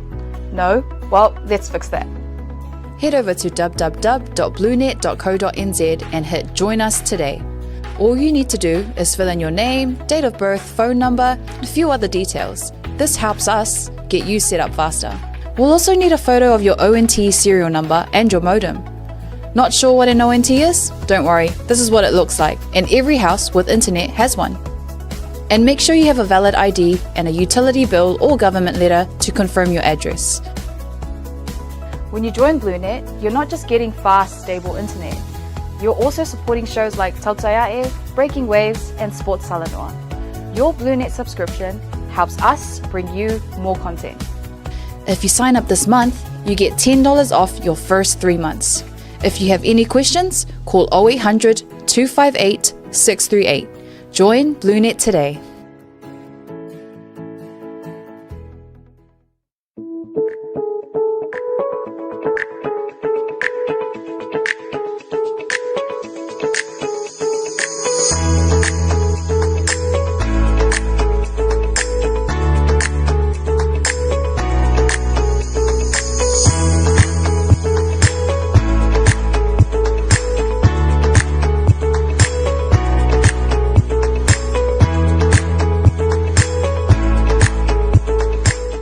Mo le whaongaina o le talo.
SMI Hardware is proud to be Samoa's leading provider of high-quality steel, metal and roofing solutions.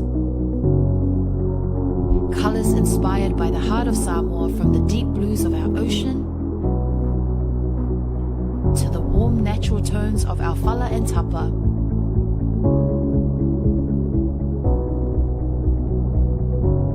To the vibrant greens of our island plants. With over 12 colours to choose from, you can find the perfect look to complement your home, business or community project. Built to handle the sun, salt and storms with strength you can rely on for years. For durability and for style, SMI Hardware is your #1 choice. There is no better way to support the 685 than to buy locally sourced goods. Here at Tasi Market, owned and operated by Samoans for the Pacific. Welcome home, where every guest is treated like a VIP. As you get ready for your departure, begin your journey at the main terminal check-in. From there, head to the VIP terminal on the left and make your way through security. Then, step into a space that feels refreshingly different, modern, newly upgraded and designed with you in mind. At Faleolo Airport, VIP isn't exclusive, it means everyone matters. Relax in a calm, air-conditioned lounge, catch up on cable TV, or simply unwind in a quiet, comfortable setting. As you wait for your flight, enjoy your first round of drinks and a selection of delicious Samoan cuisine on us. For just 115 tala for adults and 25 tala for children under 12, you can elevate your entire airport experience. Simply book online and present your receipt upon arrival.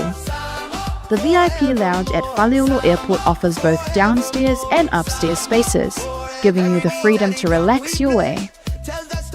Whether you're sending final emails, joining a Zoom call, or just seeking a moment of comfort before takeoff, this is your place. Talofa lava and welcome.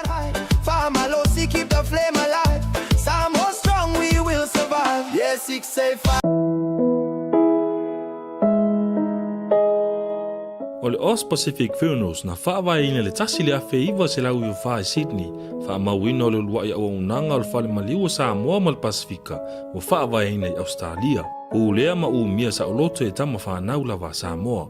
O silia ma le tolu sultausanga o lana tautua whaamama avenga mo tātou tangata, ua tele langa vaa il whaafuaina o lau aunanga, ma ua matua fo ile iloa ili tautua.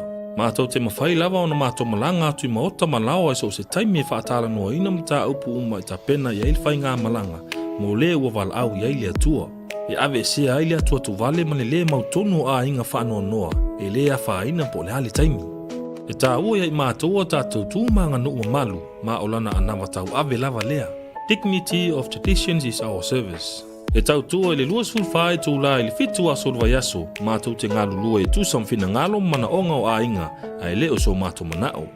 Mo le fia malama lama atili o na sila mwhai tau malama lama le ili mātou tu lau whamtalanga le website www.ospacificfunerals.com.au po le telefongi le totongia, tasi tolu se lau, valu ono, fitu o, le national, o lua fitu lua, fitu wha walu tolu. O le mātou telefoni fia viai, o whaali mo o, tolu tasi wha, iwa lua.